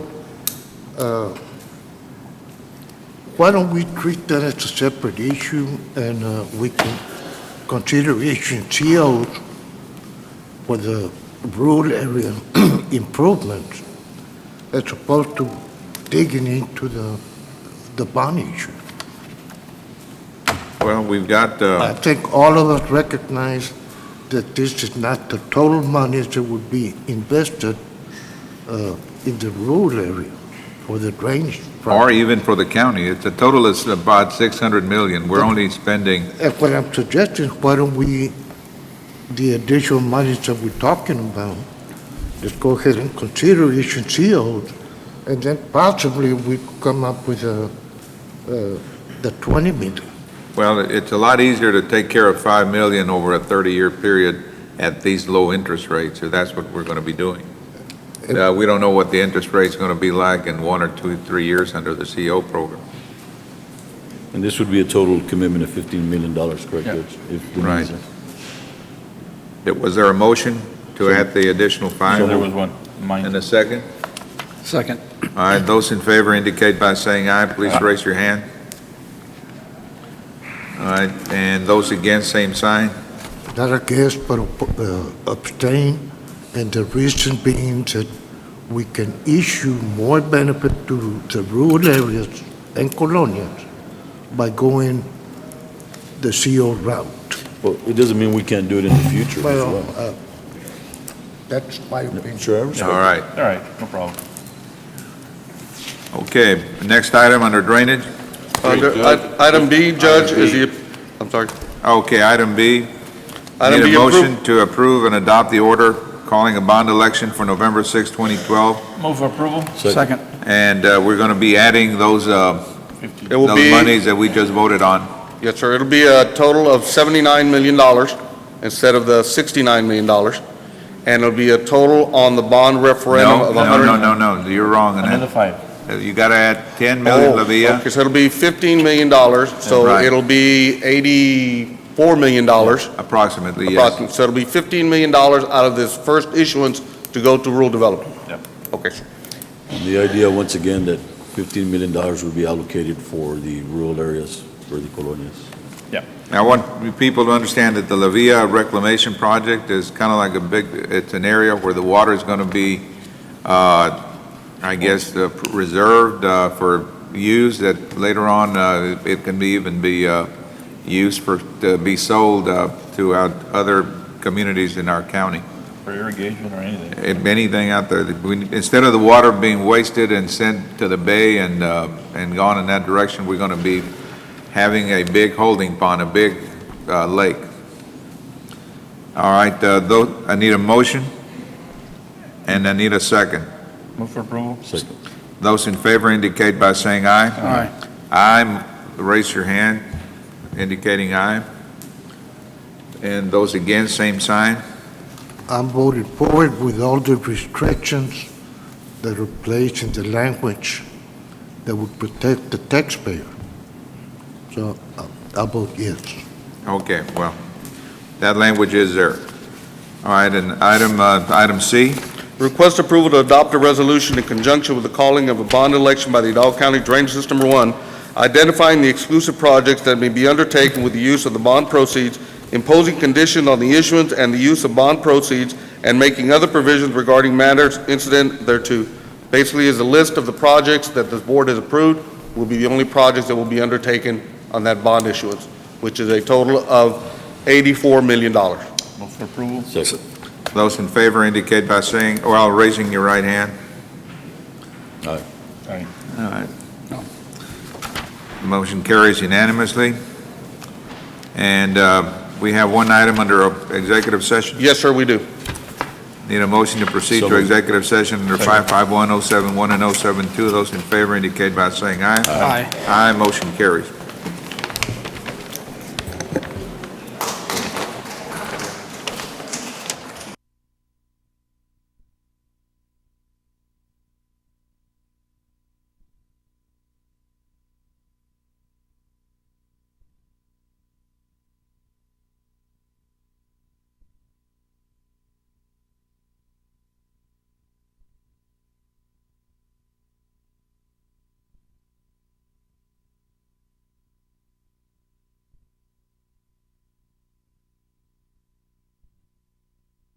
Anything else, Mr. Guerra?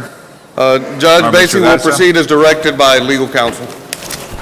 Need a motion to adjourn? So move. Second. Second. Those in favor indicate by saying aye. Aye. Aye, motion carries. Thank you very much, Judge Commissioners. Thank you, sir.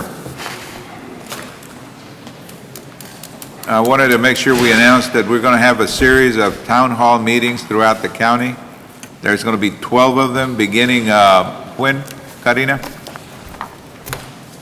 Tomorrow. Good morning, Judge Commissioners. Yes, the first one is going to be held tomorrow in the Delta area. It's going to be at 6:00 p.m. at Ruben Rodriguez Elementary in Edcouch. And the public and all of the community residents are invited to attend. As per the direction of Commissioners Court, we are going to be, or the judge will be engaging in these speaking tours throughout the county to inform and educate the public on the importance of this critical issue. Mr. Garza and I will be. Yes, yes. And so we have a series of 12 that are going to be over the next few months in different areas throughout the county. We'll be posting the information on the dates and times and locations on our county website. That's where the information is for tomorrow's meeting. But we did want to make sure to invite the public to tomorrow's meeting. Once again, the Delta Area Town Hall meeting is going to be held tomorrow at 6 p.m. at Ruben Rodriguez Elementary Cafeteria, and the address is 1302 West Santa Rosa in Edcouch. The public and the community residents of the area are invited to attend. Thank you. All right, thank you, ma'am. All right, now we're convening our regular Hidalgo County Commissioners Court meeting. And Judge, Mr. Olivares? Yes, sir. may I be excused? I need to be. Yes, yes, sir.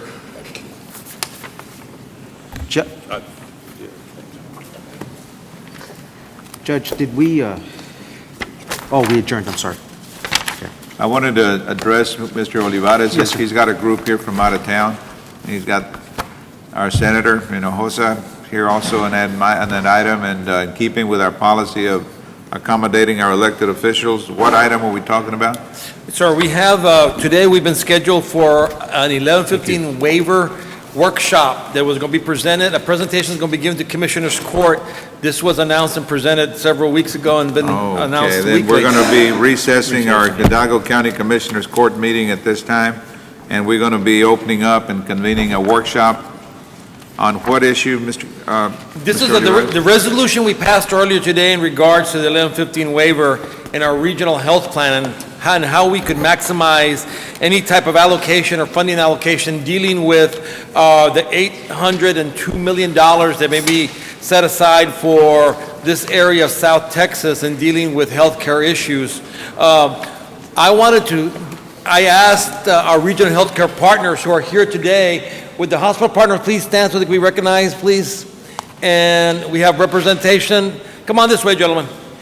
Come on this way, ladies and gentlemen. And I'd like to call Senator Hinojosa forward also to say a few words of welcome before we get started.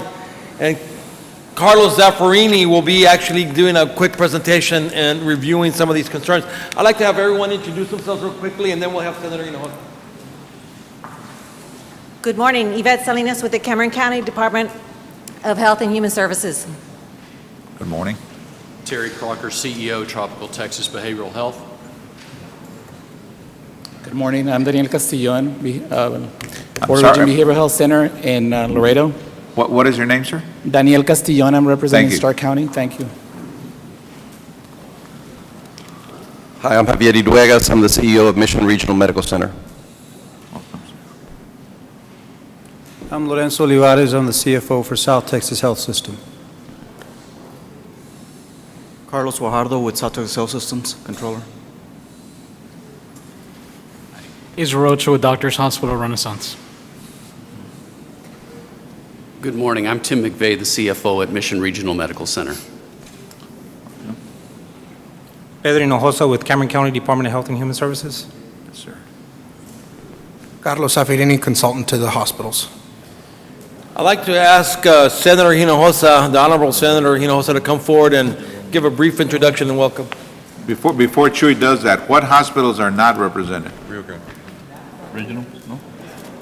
They're not here, but they're represented. Yeah, NAP Hospital's not here, but they're all part of the regional consortium for Hidalgo County, Cameron County, the Willacy County Hospital District, and the Starr County Hospital District. All right. So this group represents all the regional health plan.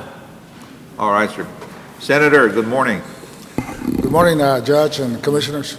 Just want to say a few words about our health care issues that are coming up this coming session, what is taking place not only here in Texas, but throughout the country. As you know, this is an area that continues to evolve and change pretty rapidly. As we look at healthcare and the cost continues to rise, so we find ways to keep the cost down, maximize our resources. And you all know the United States Supreme Court upheld the Affordable Health Care Act. For us in Texas, there's a debate going on whether or not to be part of the expansion taking place.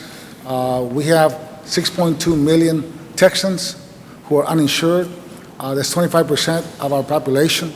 I remind people that there's still costs involved for those who are uninsured, and that those who have insurance pay $1,800 more a year to cover for those who are uninsured. In addition, our counties, as you well know, allocate 8% of the state budget, of their county budget, to indigent health care.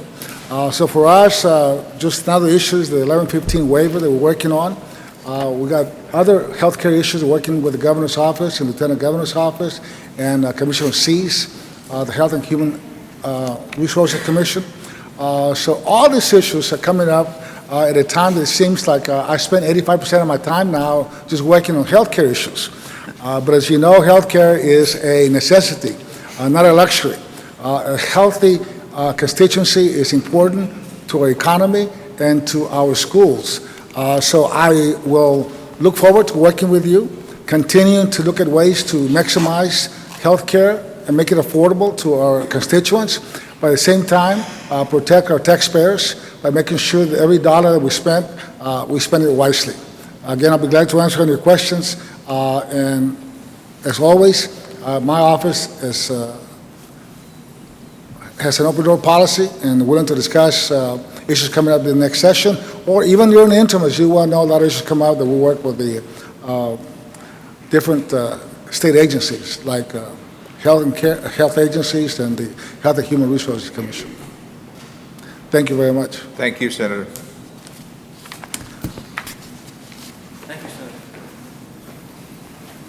I'd like to call forward, with your permission, Judge, Mr. Carlos Zaffarini, who is the legal counsel representing the hospital group for Hidalgo County, one of the partners in the regional health plan.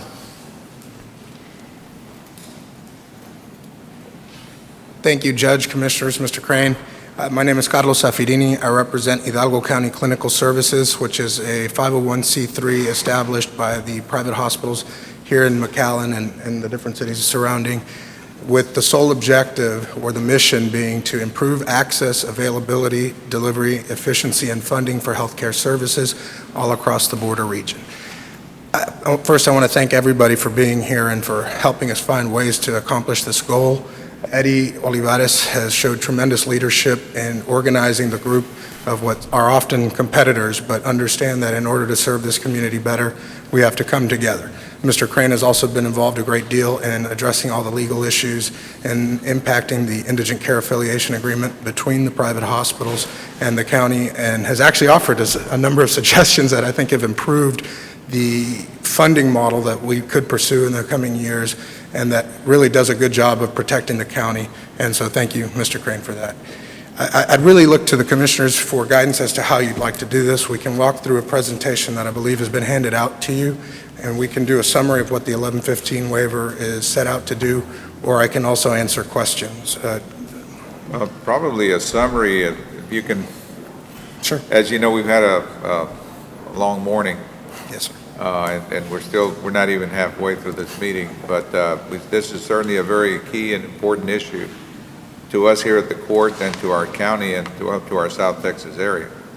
And I'd like to make sure that hopefully by the time this is over with, we can have a general idea of what it is we're trying to accomplish and the benefits to the residents of this county and to the Commissioner's Court. Okay, yes, sir. Have you been handed out Yes. this presentation? Yes, we all have. Okay, well then what I'll do is I'll walk through kind of the history of what has occurred over the last 9 months to a year, the objectives of why the 1115 waiver was actually pursued by the state of Texas, and how the hospitals, the safety net hospitals across the border region are responding in order to get into compliance and make sure that we access the funds available to the private hospitals. So with that, if you turn to page 4, it kind of describes the broad goal of the waiver, which was, for better or worse, to expand managed care, not just across the urban areas, but into South Texas and the rural settings all across the state. There's been a lot of pushback in different markets across the state, but it is what it is. The legislature established that public policy goal and needed to find a way to generate the savings they are projecting via the managed care model, but at the same time preserve the traditional Medicaid upper payment limit payments that had flowed through the UPL program. The problem that occurred is that when you implement Medicaid managed care, the UPL funds are no longer available, and that's for a number of regulatory reasons at the federal level. And the state obviously did not want to implement a policy that would cost the state of Texas $3 billion in federal money. So as a result, they had to find an alternative funding model in order to, one, implement Medicaid managed care, and two, at the same time, preserve the payments that had been the UPL thing. Now, as part of the waiver, they created 2 pools. One, and we'll get into a description further along in this presentation, but the uncompensated care pool was established, and that's where the old UPL funds will actually flow through. The second pool is called the Delivery Service Reform Incentive Payment Pool, also referred to as DSRIP. The DSRIP pool is a little more complicated than the UC pool and would actually probably need to be funded by new funds. It's often more complicated in areas that I'm from Laredo, and we don't have all the resources in the world to fund DSRIP, and we're finding it excessively challenging. And I think Daniel Castillon, who's here, can attest to that. And so our focus has first been to make sure that we transition into this waiver efficiently and effectively, and then find ways to either generate savings to the county or find new funds that might allow us to increase access to care. So if we go to page 2, that sets out the timeline for all the approvals that have occurred over the last year. The waiver was formally submitted July 15 of 2011, and the timeline is kind of weird because the state fiscal year starts September 1. State fiscal year 12 started September 1, 2011, but they didn't receive formal approval of the waiver. You're looking at page 5. I'm sorry, page 5. I apologize. Okay. The formal approval did not occur until mid-December, so the state actually chose to implement the waiver before it had received final approval from CMS. It's kind of a strange timeline, but the state felt an urgency to move forward with the waiver in order to make sure that the funds continued to flow. If on page 6, we are listing what the special terms and conditions, which is kind of the contractual arrangement between the federal and state government, that spells out exactly what the federal government is allowing and what they're requiring the state to do in order to access the funds. What they did was end the Medicaid upper payment limit, or Medicaid UPL, and require that the funds flow through the UC and DSRIP. But one of the new elements that came up was that the state needed to form regional health partnerships. So what they did was look across the state, and I think they established 20 regional health partnerships, also referred to as RHPs, and they look to communities of interest. I kind of make it look like legislative redistricting in a lot of ways, because a lot of the relationships are kind of strange and really complicated. What was not approved was the designated state health program, which would have drawn down additional funds for the state, but would not have actually flowed to the local hospitals or to counties. If you go to page 7, we can talk a little bit about STAR Plus and STAR if you'd like, and that is essentially the expansion of managed care that we discussed a little earlier. I think at the Valley it actually was implemented March 1, 2012. I know that there's been a lot of discussion about whether Medicaid managed care has been functioning as we were told or not, but it is what it is, and hospitals and counties have to find a way to operate under this model that the state has required. On the next page, we talk a little bit about the end of the UPL program and specifically cite where we are required to amend the state plan and figure out a way to transition into the waiver. I'd like to skip really to page 10, which is the UC pool. I think that's a little more of the meat that you would be looking for in order to assess the public policy goals of the county and make sure that you're comfortable with how the hospitals and the county are working together to operate this waiver. The objective of the uncompensated care pool, like the indigent care program, is to defray actual uncompensated care costs that are taken on by private hospitals, private safety net hospitals in your region. You have multiple facilities, each of which are represented here, and they all have significantly high uncompensated care levels. One of the things that we look to in measuring whether a private hospital is, quote, a private safety net facility is whether they qualify for the Medicaid disproportionate share hospital program. I think that is an apples to apple comparison when you look at hospitals across the state. Hospitals that don't have a high volume of indigent care or Medicaid are not eligible to qualify for the disproportionate share program. In order to qualify, you need to have a Medicaid inpatient utilization rate of 25%, which is pretty high.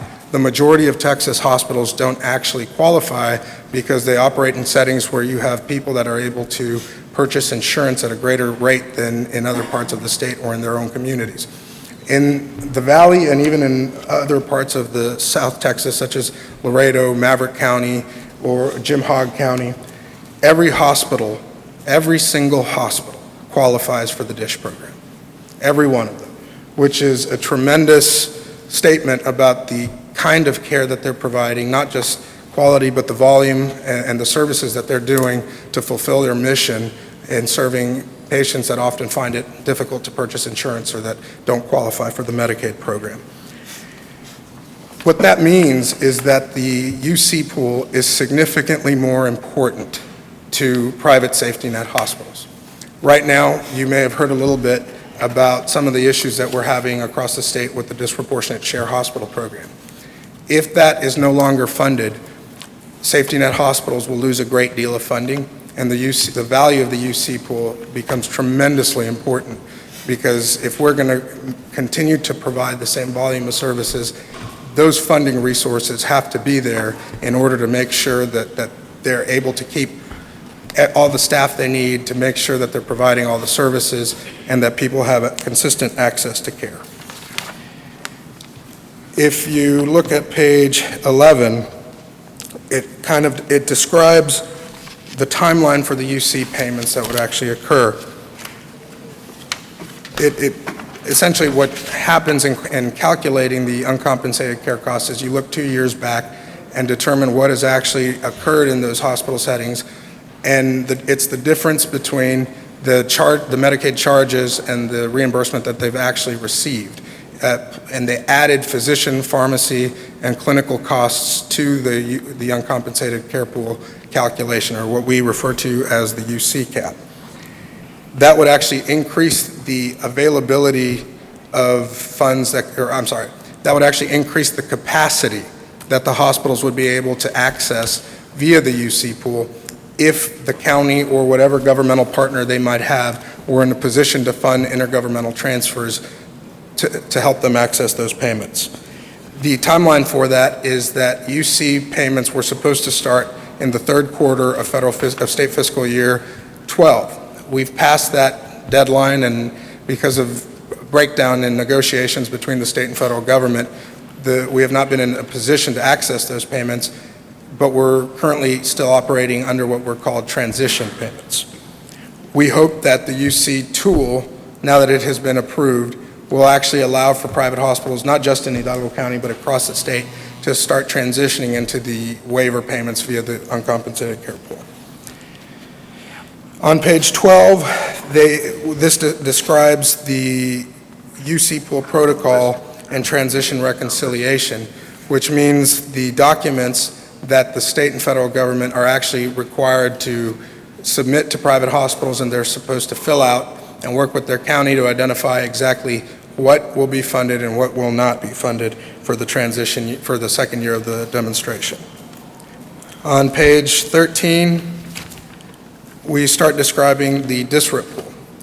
The DSRIP program is an initiative to increase access to care and services, but it will require an investment of new funding for the hospitals in order to pursue these new services. In addition to that, there's a forfeiture clause in the terms and conditions that says if you don't meet certain metrics, the state or federal government could actually disallow those payments, which is another reason that we've chosen to focus, as Mr. Crane and I have discussed to an extent, how to make sure that we preserve the funding that the county is actually investing in the hospitals. On page 14, it shows the 4 categories of services that DSRIP is requiring. So infrastructure development, program innovation and redesign, quality improvements, and population-focused improvements are the 4 categories or 4 areas that hospitals will be required to actually participate in. One of the challenges that we've actually had is that the federal government is actually requiring the private hospitals to participate in the DSRIP program to a certain level, and that level has still not been defined. We operate in what's referred to as a Tier 4 region, which means we have the lowest actual requirements established by the federal and state government. And I think there's 4 projects that need to happen in RHP 4 in RHP 5 to actually access the funds. The behavioral health components, and I don't represent them and don't want to speak to that. We have Mr. Crocker and Mr. Castillon here who actually provide the behavioral health services in this region. They're actually going to participate in the DSRIP program if that's accurate, because behavioral health units are actually not eligible to receive uncompensated care payments. Only private hospitals with inpatient services are in a position to do that. All the hospitals, however, and behavioral health entities are required to participate in categories 3 and 4. What that requires is that they report on a certain defined set of metrics that is required by the state. Again, we're still waiting on the final metrics and actually the final DSRIP menu that the state has been organizing and negotiating with the state. On page 15, we talk about the 20 RHPs, and I think we could probably skip to page 19 that shows a map of all the different regional health partnerships across the state. And you can see Region 5 is where these hospitals are operating. Region 20 is directly north of here with Webb, Zapata, Maverick counties, and Jim Hogg. And Region 5, you have Starr, Hidalgo, Willacy, and Cameron counties. And you're the lawyer for 5? Yes, sir. I'm the consultant to Hidalgo County Clinical Services. Yes, sir. What is it that you're requesting from us this morning? Right now, I don't think I think what Mr. Olivares envisioned was for me to come down and make sure that the county commissioners and you, Judge, were aware that we were here and offered to be a resource as we move forward in this waiver, and make sure that if you have any questions about what we're doing, feel free to call me or contact me directly with any questions. I think one of the main things, Judge and Commissioners, that I've been coming in over the last several weeks and giving a series of updates and follow-ups on this whole issue. The issue at hand is how do we develop more intergovernmental transfer, more IGT, to be able to match up to that $802 million, to be able to expand healthcare capacity and healthcare services in South Texas. Our primary goal is to be able to provide those services to the community. The concern we have is that all other 254 counties in Texas are participating in some form or level, that the disparity of health care is going to be widening if we don't maximize our efforts in participating in these programs, because the other areas of the state are maximizing every government dollar they can find to be able to access this program, to be able to expand their health care services. Eddie, Yes, sir. if I may, I'd like to ask Mr. Zaffarini to address the intergovernmental transfer part and why that is the key part in everything we're doing in our regional healthcare partnership. Sure. An intergovernmental transfer is an arrangement designed by the federal government to help states that have traditionally been in a difficult position, either because their legislature is not choosing to or not in a position to invest in Medicaid. Every county, pretty much, that's participating in this waiver executes an intergovernmental transfer. What occurs is the county or hospital district, depending on where you're living or operating, will transfer funds to the state government. The state government then notifies CMS, the Center for Medicare and Medicaid Services, that it has funds eligible for match under the Medicaid statute. So if you put up $1, if the county puts up $1, the state notifies CMS, the state sends back $1.40 on top of that. Now that's not a net number, that's actually something to help defray the uncompensated care costs. Those transactions occur all over the state and have been a critical component of financing Medicaid, not just in Texas or in Hidalgo County, but really across the country. Is there a time period to raise these monies? Well, I think, I'm not sure I follow the question. Well, there's $802 million available, dollar for dollar or dollar for dollar and a half. How much time do we have, or does the county or the RHP have to raise that amount of money? I think that's something that Mr. Olivares. And how do you propose to do that? Hey, that's a lot of money.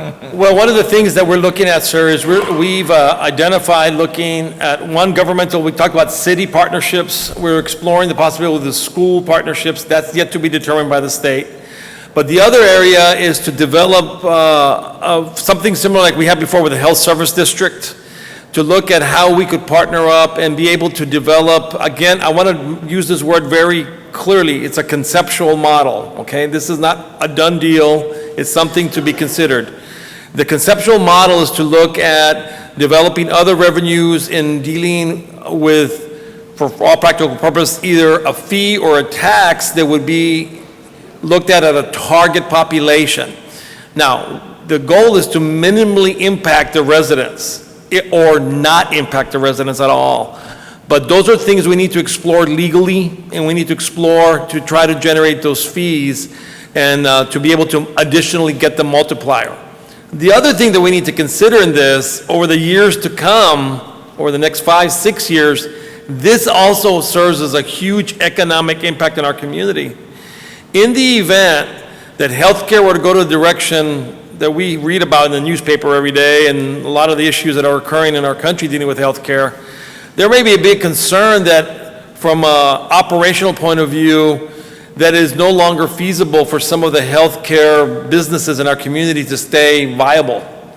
And if that happens, all of a sudden we're going to be seeing a large portion of our economic base that contributes taxes and revenue and goes to our schools and pays, buys homes here, that in the event that something catastrophic, for example, a shutting of a hospital down or two, it would be devastating to our county economically.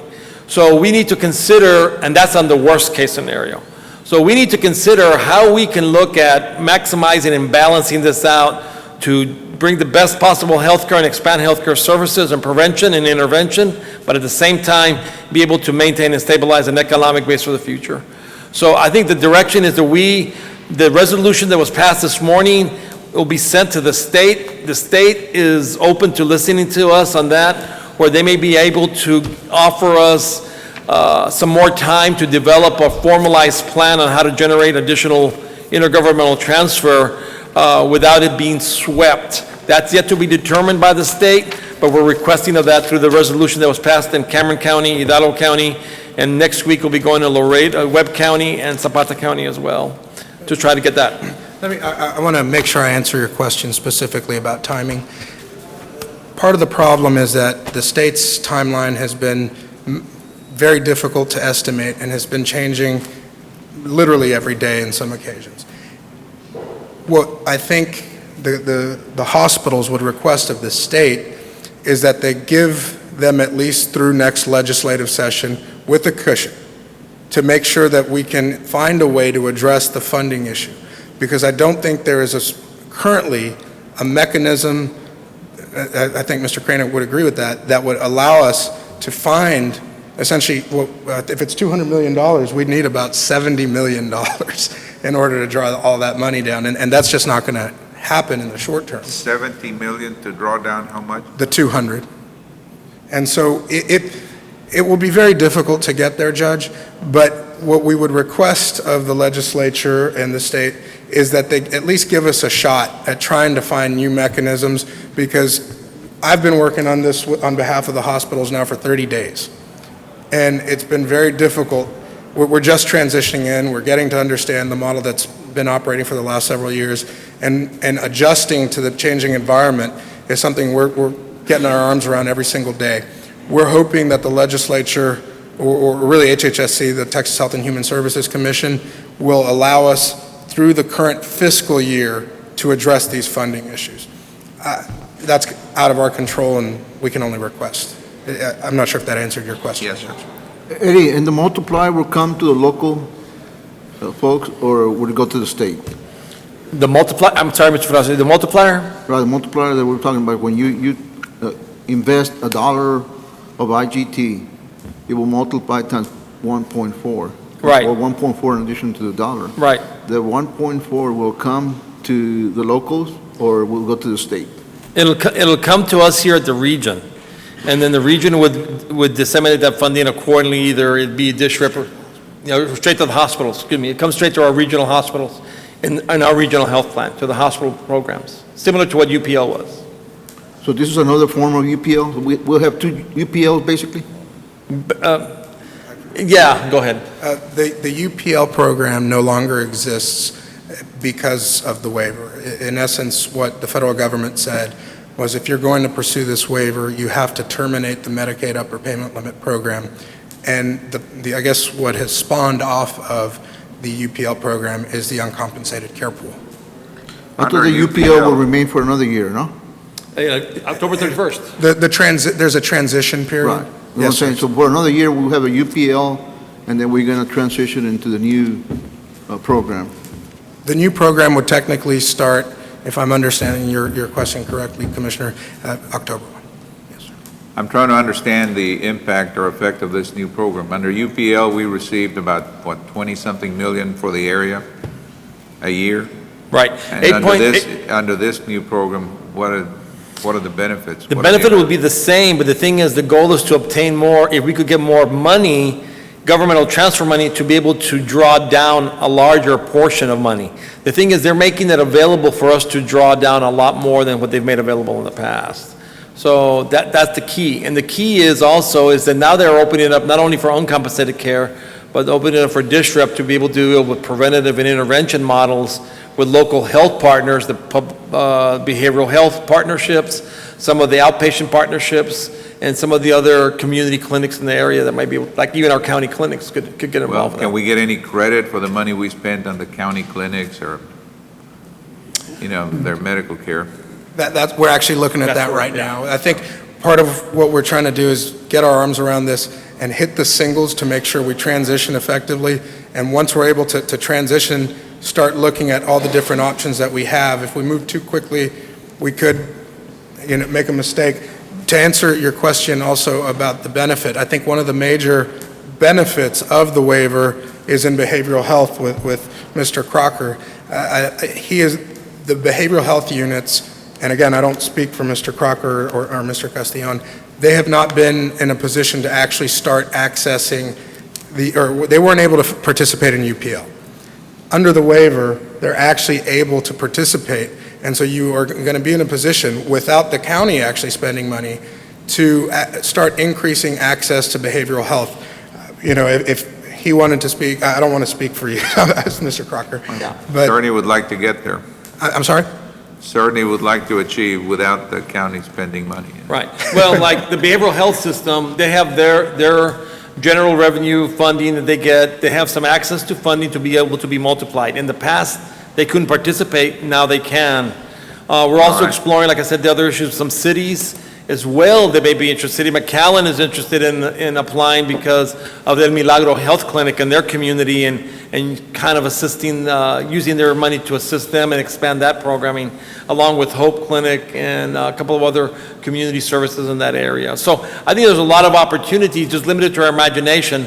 I think the whole gist of this, Commissioners, just so we could kind of bring this to an end, is one, I wanted to show you the importance where you have these CEOs and CFOs from the various hospitals You have Mr. Crocker from the Behavioral Health, and our partners from Starr County and Cameron County. We had Senator Chuy here as well. This is an extremely important topic. I mean, very, very important. And I just wanted to give you all an opportunity to ask questions and for it to be documented, because one of the requirements in our regional health plan is to have an event like this. So we met one of the major requirements already by being here today and doing this. So this was the primary gist of the whole thing. All right, well, thank you. Eddie, are you saying that instead of paying MHMR, we can send the money to the state and then get the multiplier back? Yes. Yes. Yeah, that's a new addition to what it used to be. All right. Well, Eddie, the only thing I can say is take care of the county. That's right. Yes, sir. He's doing a good job. Thank you. Are there any? All right, thank you. Great job. Thank you. Thank all of you gentlemen and ladies very much for making time to be here.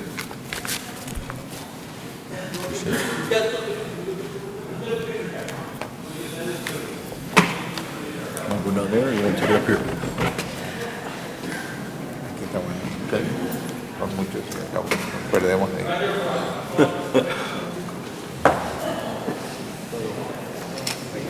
You're welcome, sir. Thank you all for all the service y'all provide. Great job, Roger. Excellent. Great job. How are you? Good to see you. Good to see you. Thank you, sir.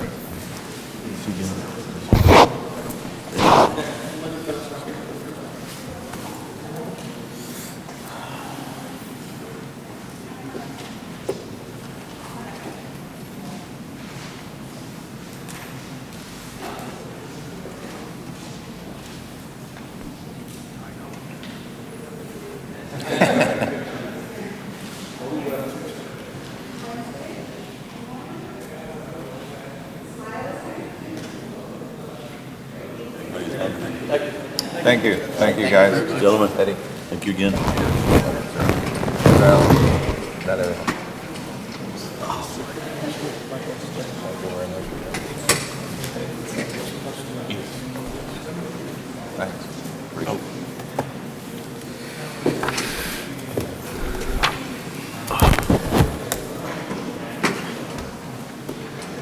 All right, next item, we need a motion to approve to advertise to hire an administrative assistant for the Public Defender's Office.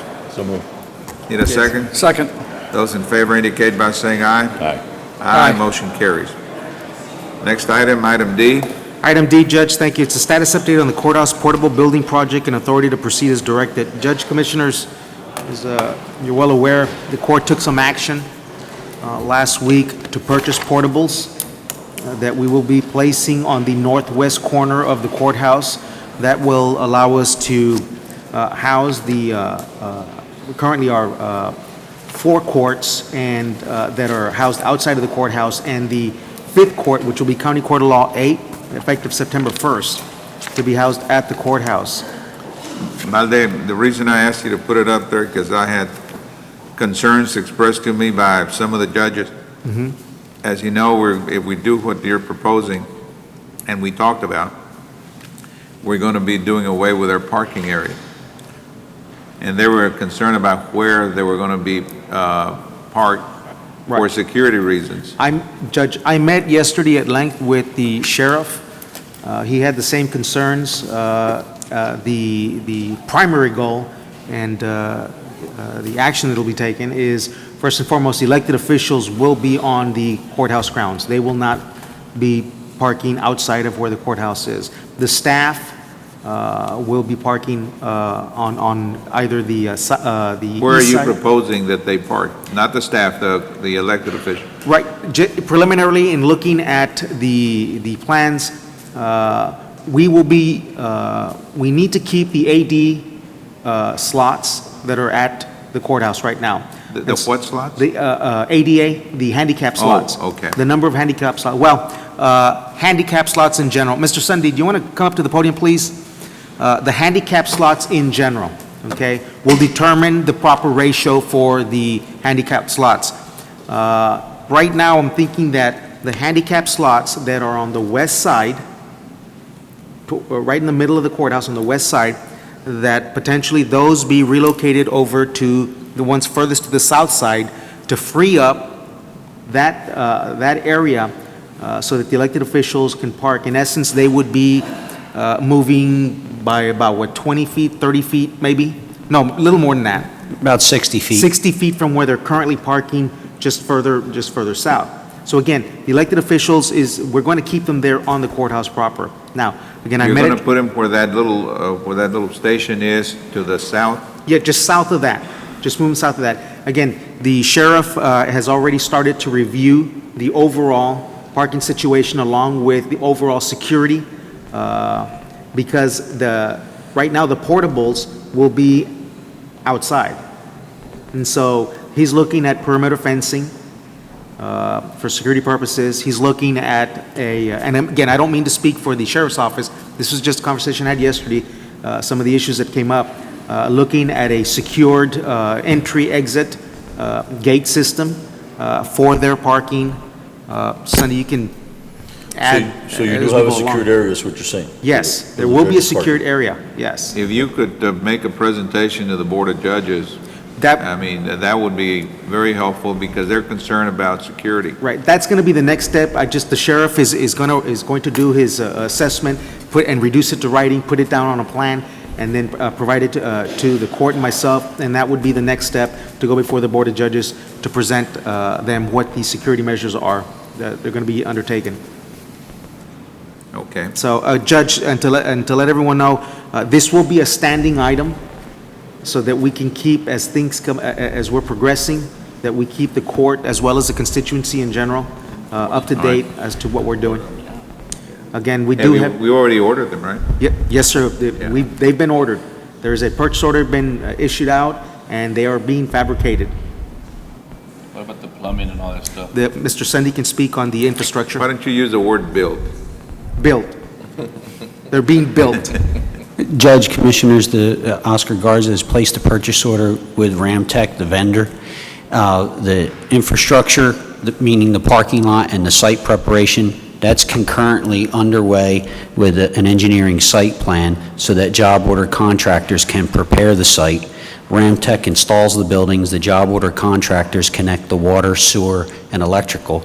Yesterday, in purchasing, Moises Salazar forwarded to Reliant the order for a new 400 amp and 600 amp service.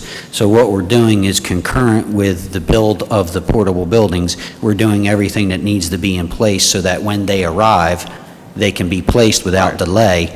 When they arrive, we also need to work in the interim with the city because the parking meters need to be removed so that the trailers can be put in place. So we have a great degree of coordination that's going on, and Mr. Guerra and I are working with purchasing to get all of that done in sequence so it happens without delay.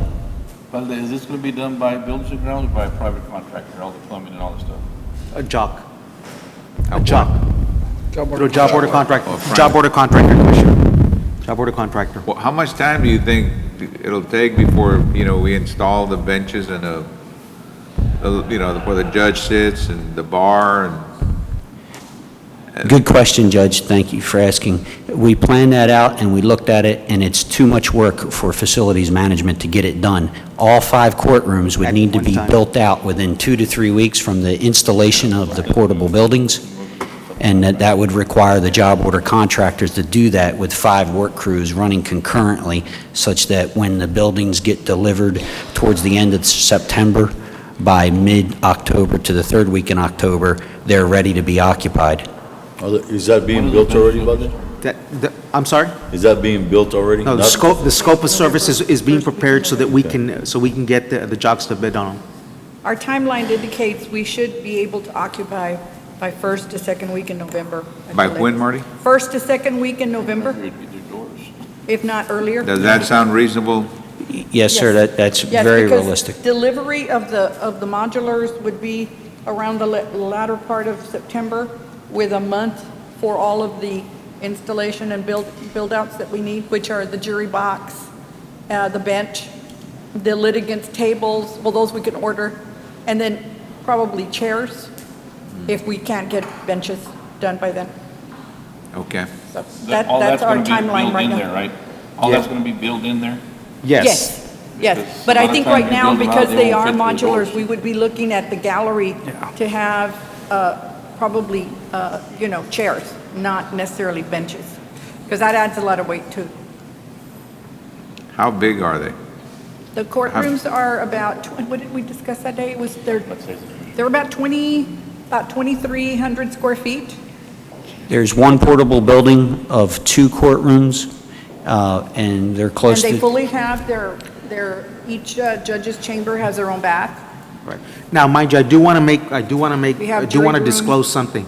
When they're being built on site, we're going to accommodate, we have to also accommodate for all the ancillary services, which are the district clerk services, the CPS, and the district court that's moving on there. 2,300 square feet is not that much. No, well, That's what you've got in some of the courtrooms at the courthouse now are smaller, Judge. Right. They're even smaller How than big is that. the commissioner's court? I mean, if you take by measure, let's say one of the off-site courtrooms that we're renting, we're leasing, they're almost 6,000 square feet, but you also have the district clerk house there, you have a probation officer's house there, you have a DA's office, you have the jury room, of course, you have the sheriff's own area. So you have a lot of ancillary support that you don't have at the courthouse. So that's why it's that big. But if you take into account some of the courtrooms at the courthouse proper, they're smaller than 2,300 square feet, some of them. Okay. But we do have a jury room, we have the judge's chamber, we have coordinator assistant, and bailiff and court reporter All right. accommodated. Anything else? No, Not, sir. well, thank you, sir. Thank you, Marty. Thank you. Let's move on to item 6A.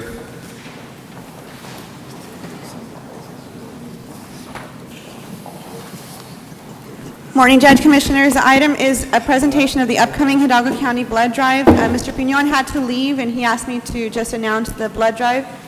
Hidalgo County will be participating in a blood drive, so all employees and the public are invited to attend. It's going to be Tuesday, August 21st, 2012, from 10:30 a.m. to 3 o'clock p.m., located at the west side of the Kmart building parking lot near Precinct 4 Constable. Again, United Blood Services did recognize that the county has participated very successfully in the past, and they appreciate all of the contributions that employees have done. And they wanted to remind us that saying yes to donating blood is saying yes to saving lives. So we'll be sure to send an email out to all employees, and we encourage everyone to participate in this very, very beneficial event for residents in our county. Thank All you. right. Thank you, ma'am. Next item, 6B. We have a presentation by the Farm Service Agency on low-interest emergency disaster loans due to the drought for eligible applicants in Hidalgo County. We have our Nofo Lerma from FSA here. Good morning, sir. Good morning, Judge. I'm Arnulfo Lerma. I'm Farm Loan Manager here. Our office is 2514 South Veterans Boulevard here in Edinburgh. We handle all 4 counties down here for farm loans: Hidalgo, Willacy, Star, and Cameron. And in October 1st, we're going to start handling Zapata County also. My main purpose today was just to announce the emergency declaration by the Secretary of Agriculture. He announced it on July 12th. It makes the farmers and ranchers in this area eligible for emergency loans. Our interest rates currently is 2.25%. Depending on what they need to do with the money, it could be repayment terms of 7 years, 20 years, or if they just need for operating purposes, it would be for 1 year. We have, besides that, we have a variety of loans that we offer direct for farm ownership, equipment, operating. All right, sir. Karina, maybe you can help in making sure the communication goes out to the farmers. Absolutely. Those are the people that qualify. They have to be a farmer, right? Absolutely, either a farmer or rancher, and they have to, for emergency loan, they have to have suffered at least a 30% loss. And the limit on the emergency loan is up to $500,000, but of course it is dictated by the amount of the losses. What interest rate do you charge? 2.25%. It varies monthly. well, actually, it used to be locked in at 3 3/4, but Secretary used this power, and now it's going to be floating, and actually, for this month, it's 2 1/4. Well, let's see if you can make sure we make all our organizations aware that involve farmers and ranchers about what's out there. They have to come in with 30%. How much percent you say that they have to come up with? I'm sorry? I thought I heard you say there was a percentage they have to come up with? Well, they have to have suffered, for an emergency loan, they have to have suffered at least a 30% loss Oh, to be eligible. Now, I will say this, that our regular operating loans right now are 1 1/4. You know, that's even lower than the emergency loans.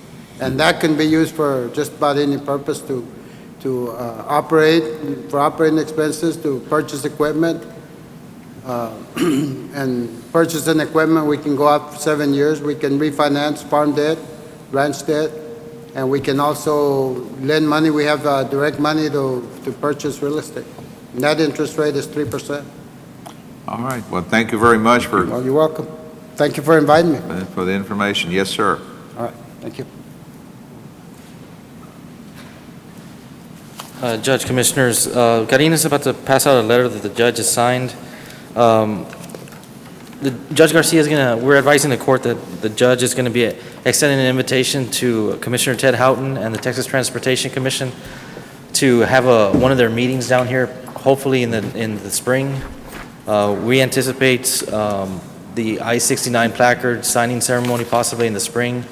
And Judge has spoken to Judge Coscos. He's in agreement as well, possibly hopefully if everything works out, we could possibly have the meeting. And McAllen has graciously extended their convention center to house the meeting if so. And we think it's a good opportunity. The judge and I and Marcus from Precinct 4 went to Corpus Christi about a month ago. And it's nice for us to bring them to our area so they can, because usually the way it works, the day prior to the meeting, they get to tour our projects, see the needs, and it's helpful to our community to do that. And we thought it was a good idea with the I-69 coming up into fruition. So we're hoping, we're just advising the court that we are taking these steps to continue to promote the region. All right, sir. Thank you. you. Now, item 7A. Our DA's office, I understand there'll be no action. Yes, there'll be no action on item 7A. All right, item 8, our sheriff's office. Judge, Commissioners, Richard Osuna, Sheriff's Office, Hidalgo County, on behalf of Sheriff Guadalupe Lupe Trevino. Number 8, item A, if I can take both 1 and 2, it's approval to delete the following full-time position as slot 0009, Chief Administrator, grade 18, and the approval of the revised salary schedule. So you're deleting the position to do what now? That is correct. We're deleting it. To And do we're just revamping the schedule to show the deletion. move for approval. Second. Those in favor indicate by saying aye. Aye. Aye, motion carries. Under item B, under number 1 is the approval to accept a donation from Oxy USA Incorporation in the amount of $1,500. Move for approval. This has to be 1 and 2. Those in favor indicate by saying aye. Aye. Aye, motion carries. Number 2 was covered, correct, Judge? Yep. Very well, thank you. Judge, Commissioners, item 9 I was asked to present. It is for Constables Precinct 1 area. This is Fund 1284, and they're asking to submit a resolution for the local border security program. This is for fiscal year 2012. This is a grant to the Texas Ranger Division, Texas DPS, and this is a requirement of the grant. The Commissioners Court did accept the grant on August 7th of this year. Need a motion to approve? Move to approve. In a second. Those in favor indicate by saying aye. Aye. Aye, motion carries. Thank you. Item 10. Good morning, Judge, Commissioner. Item 10A, sir, there's no action. Moving on to item 10B, requesting authorization to submit renewal grant application for perinatal care FY13 grant an amount of $165,909 for a period of September 1st, 2012 through August 31st, 2013. It's a grant application we're applying for. It's an ongoing grant we have. Move to approve, Judge. Second. Those in favor indicate by saying aye. Aye. Aye, motion carries. Number 2, sir, there, B2, requesting authorization to submit renewal grant application for child health fiscal year 13 grant an amount of $34,833 for a period of September 1st, 2012 through August 31st, 2013. Move to approve. Second.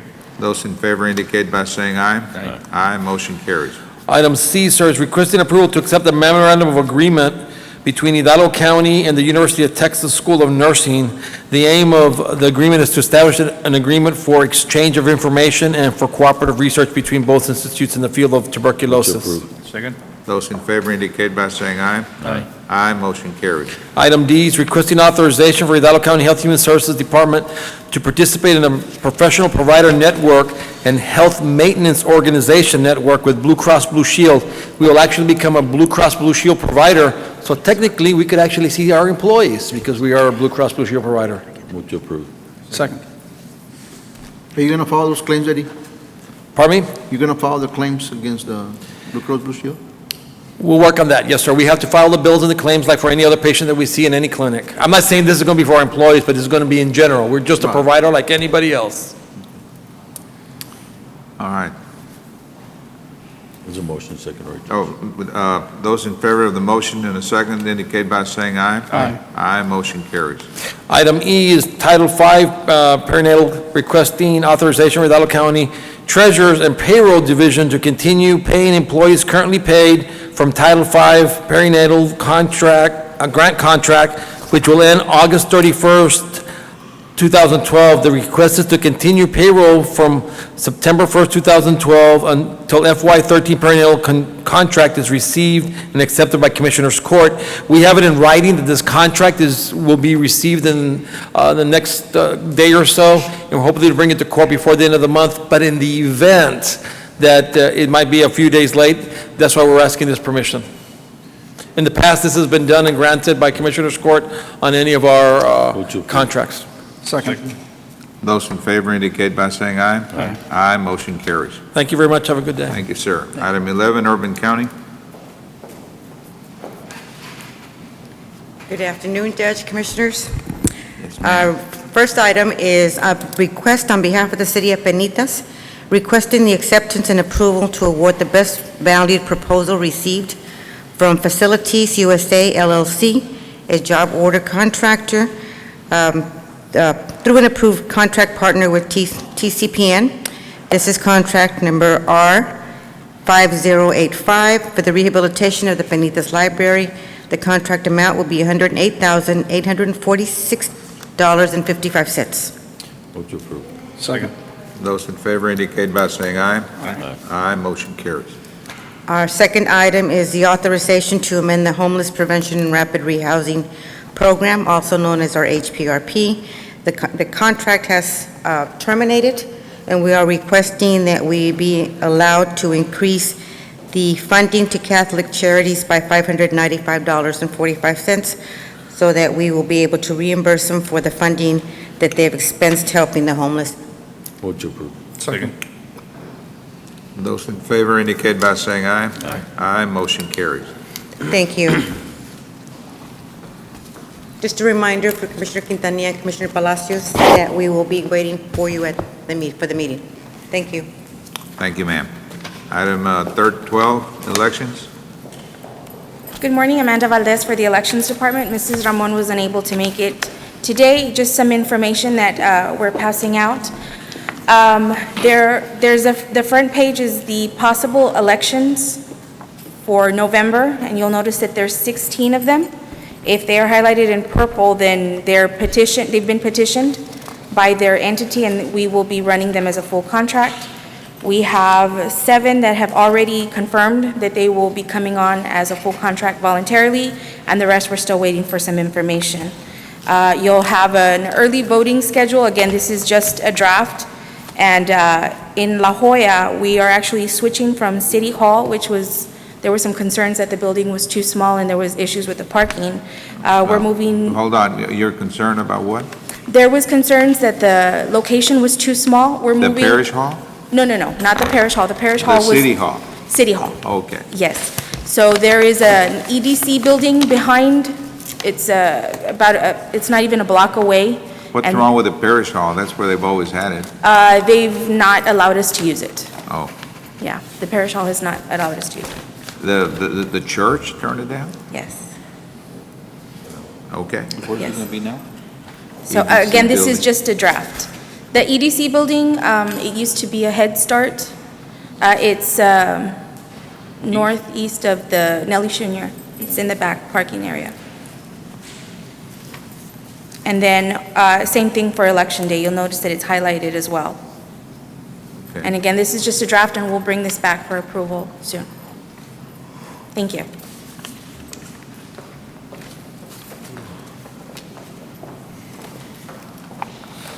All right, next item, please. Item 13, our WIC program. Good afternoon, Judge, Commissioners.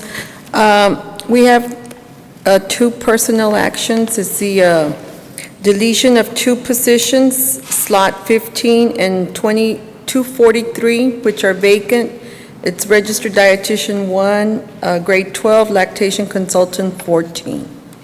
And to create two new positions, which would be slot number 245, registered dietitian 2 at a grade of 14, and position 246, peer counselor manager, grade 6. Move for approval of 13A, 1, A and B. Those in favor indicate by saying aye. Aye. Aye, motion carries. And the next item that I have is a proclamation proclaiming August 2012 World Breastfeeding Awareness Month here in the county of Hidalgo in the state of Texas. And I'm just going to read the proclamation. It says, whereas the mission of Texas Department of State Health Services is to improve health and the well-being in Texas, and whereas breast milk is a preferred and most appropriate source of nutrition for infants, changing over time to meet the needs of the growing infant, and whereas breastfeeding protects the mother and the infant from a host of chronic and acute diseases and conditions leading to lifelong health benefits, and whereas the Surgeon General's call to action to support breastfeeding calls on all communities to support mothers in reaching their personal breastfeeding goals, and whereas breastfeeding moms rely on fingertip resources in the online community, which may determine whether or not a mother begins and continues breastfeeding, and whereas Texas WIC is committed to increasing support in the digital community for women, their families, and their friends by providing portable resources such as www.breastmilkcounts.com and the Breast Milk Counts apps for Android and iPhone markets. And whereas it is our community's responsibility to support breastfeeding moms and their efforts to provide the optimal source of nutrition and comfort for their babies. Therefore, Commissioners Court does hereby proclaim August 2012 Breastfeeding Awareness Month and urge the appropriate recognition whereof.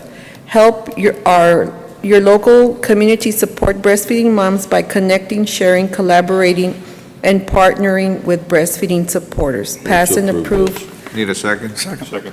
Those in favor indicate by saying aye. Aye. Aye, motion carries. And I won't ask for a picture. So Thank I you. don't want to bother you. Thank you. Item 14, our right-of-way. Commissioner Joe Peña with County Right-of-Way Department.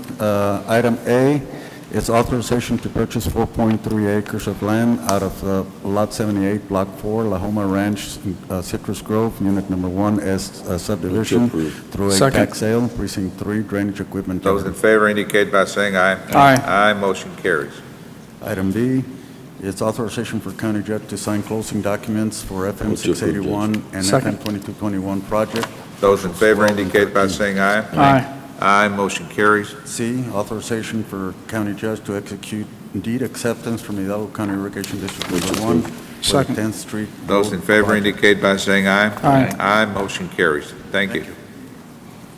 Item 15, Precinct 2. Good afternoon, Judge Commissioners. Precinct 2, Raul Salguero. This is item 15A, is request approval of change order number 3, a decrease of $12,821.65 with Science Utilities, contract number C1104480628. Second. Second.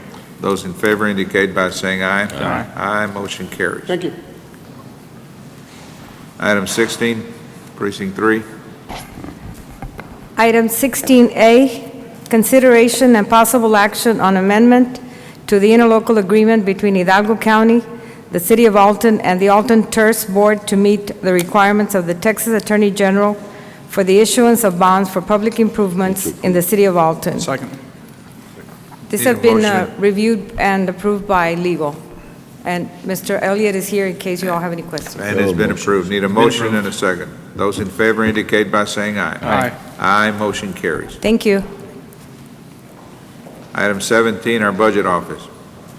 Good morning, Judge. Ray Salazar, item 17A, authorization to purchase equipment for the Enhanced JP Collections Project using the JP Technology Fund.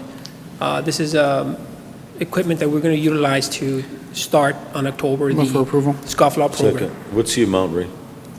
The amount is $140,000 that we currently have. Second, Judge. And you're going to be providing a JPs with it? We're going to be providing currently the tax office and the tax office deputy clerks. It is projected that we'll eventually migrate to the justices' You know, peace. Armando came in and told us he didn't want to participate in collecting.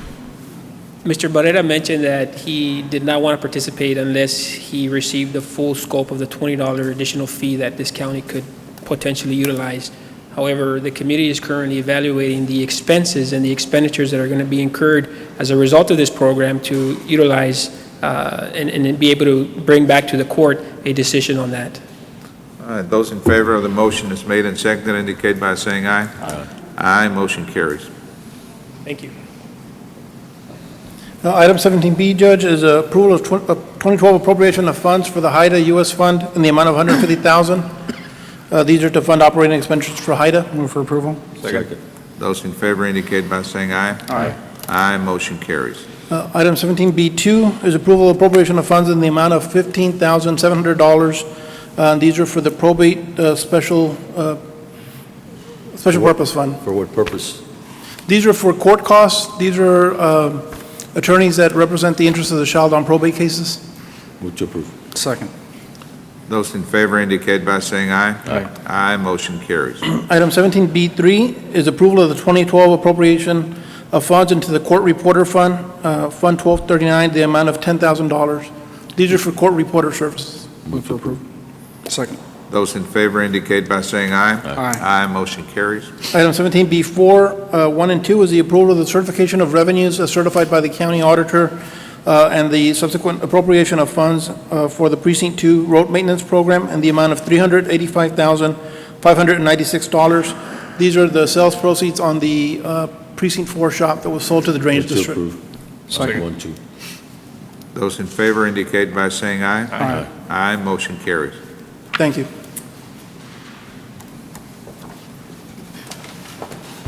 Item 18, purchasing. Yes, no action to take or report, we've already touched on the current situation of ongoing projects, so there's nothing to act on or reports to make, further reports to make on item A1, 2, 3, A, B, and C for both respectively.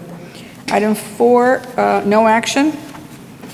Item B1 for Precinct 1, requesting to rescind action previously taken on items A and B of Why is agenda there no items. action on that other item? All right. That's what I've been advised, Commissioner. Why Is is that there correct, no Mr. action? What is the other one Gadwin? on? Yeah, we're not going to take action on it. That's right. Going on to item B. Why is that? Because we got Yeah, right. something else to Oh, work you on. do? Yeah. Okay. Okay. Item B for Precinct 1, as I said, requesting to rescind action on agenda item 30484 dated January 24th, and this was Hidalgo County on an ILA with Delta Lake Irrigation District. At this point, they are telling us and informing us that their water situation is such that they cannot enter into this agreement. You can take it. So I need action to Yeah, move to rescind. approve the rescind. Move for approval. Second. Those in favor indicate by saying aye. Aye. Aye, motion carries. Item 2 is acceptance and approval of an ILA between the County of Hidalgo and Ed Couch Elsa Independent School District for the provision of assisting the school district in constructing 2 walking trails as identified under the following line item. A, acceptance and approval of the ILA, provision for assistance by Hidalgo County to the Ed Couch Elsa School District for the construction of 2 walking trails on district campuses identified as Ibarra Middle School and Truan Middle School pursuant to the approval of the ILA agreement as stated Move to above. approve. Second. Those in favor indicate Judge. by saying aye. Aye. We have a couple of comments on that particular item. One, Section 4 and Section 3 of the agreement appear to be contradictory, and also Section 2 of the agreement indicates that hourly rates need to be listed, including all benefits and other costs associated. However, the Exhibit A rates do not include all the benefits and other costs. So there's a couple of questions that we had on that particular interlocal agreement. Did a lawyer review it? Yes. It was drafted by Heather De La Garza at Atlas and Hall. By Josie or by Mr. No, Crane? Miss De La Garza at Atlas and Hall, Heather De La Garza, attorney at Atlas and Hall. Okay. Now, what he's specifically saying is that there is a provision 4 that, to summarize, states that any additional costs associated or incurred with the work shall be the responsibility of each respective entity in its entirety. And then they're saying that Section 3 states the county should be reimbursed by the school district for any additional costs, and they're bringing it up that it appears to be conflicting. That's the one concern. Well, do we need to make changes in your opinion, or do you? I think that legal counsel would give us the response for that. They may be associated with strictly different costs and not necessarily conflict. Mr. I think Crane? that's the case, but I'd like to review it. Correct. And then Section 2 talks to what speaks to what Mr. Fracio was, that on the rates, do you also have to give the benefits? Do you also have to state the benefits, correct? That would be Section The B. fringes. So I think you can approve subject to clarification of those Subject items. to legal counsel reviewing it? Right. All right, we have a motion and a second, subject to legal counsel approval. Those in favor indicate by saying aye. Aye. Aye, motion carries. My last item is a request for the Hidalgo County Auditor to issue immediate checks, and this would be in connection with the Architectural Barriers Act compliance with those regulations under the 2 POs stated, and this would be to Mr. Anthony Kovacevic, a registered accessibility specialist, for doing the work, and that, as I said, this is related to the construction of the new Constable Building in Precinct 1. Move to approve. Second. Those in favor indicate by saying aye. Aye. Aye, motion carries. Thank you, that is all I have. Thank you, ma'am. Anyone here that desires to make a presentation under open forum? If not, need a motion to proceed to executive session under 551-071 and 072. Second. Those in favor indicate by saying aye. Aye. Aye, motion carries. We will be in executive session for a while. Short? Very short. Very short. Convening our meeting again, we're back in open session. Item 21, real estate acquisition. Yes, Judge, Commissioners, I've got one parcel on South McCall Road, parcel 18. The appraised value is $1,905. The counter offer is $2,500 for a difference of $595, and I recommend approval. Move to approve. Second. Those in favor indicate by saying aye. Aye. Aye, motion carries. Thank you. Judge, Commissioners, there is no action under item B pending and/or potential litigation. Item C, I do have one claim of Faustino Jaime. Judge, Commissioners, I would like the court to give me settlement authority to make an offer in the amount of $90. Move to approve. Second. Those in favor indicate by saying aye. Aye. Aye, motion carries. Need a motion to adjourn? So moved. So moved. Second. Those in favor indicate by saying aye. Aye. Aye, motion carries. Thank you, gentlemen. Valde.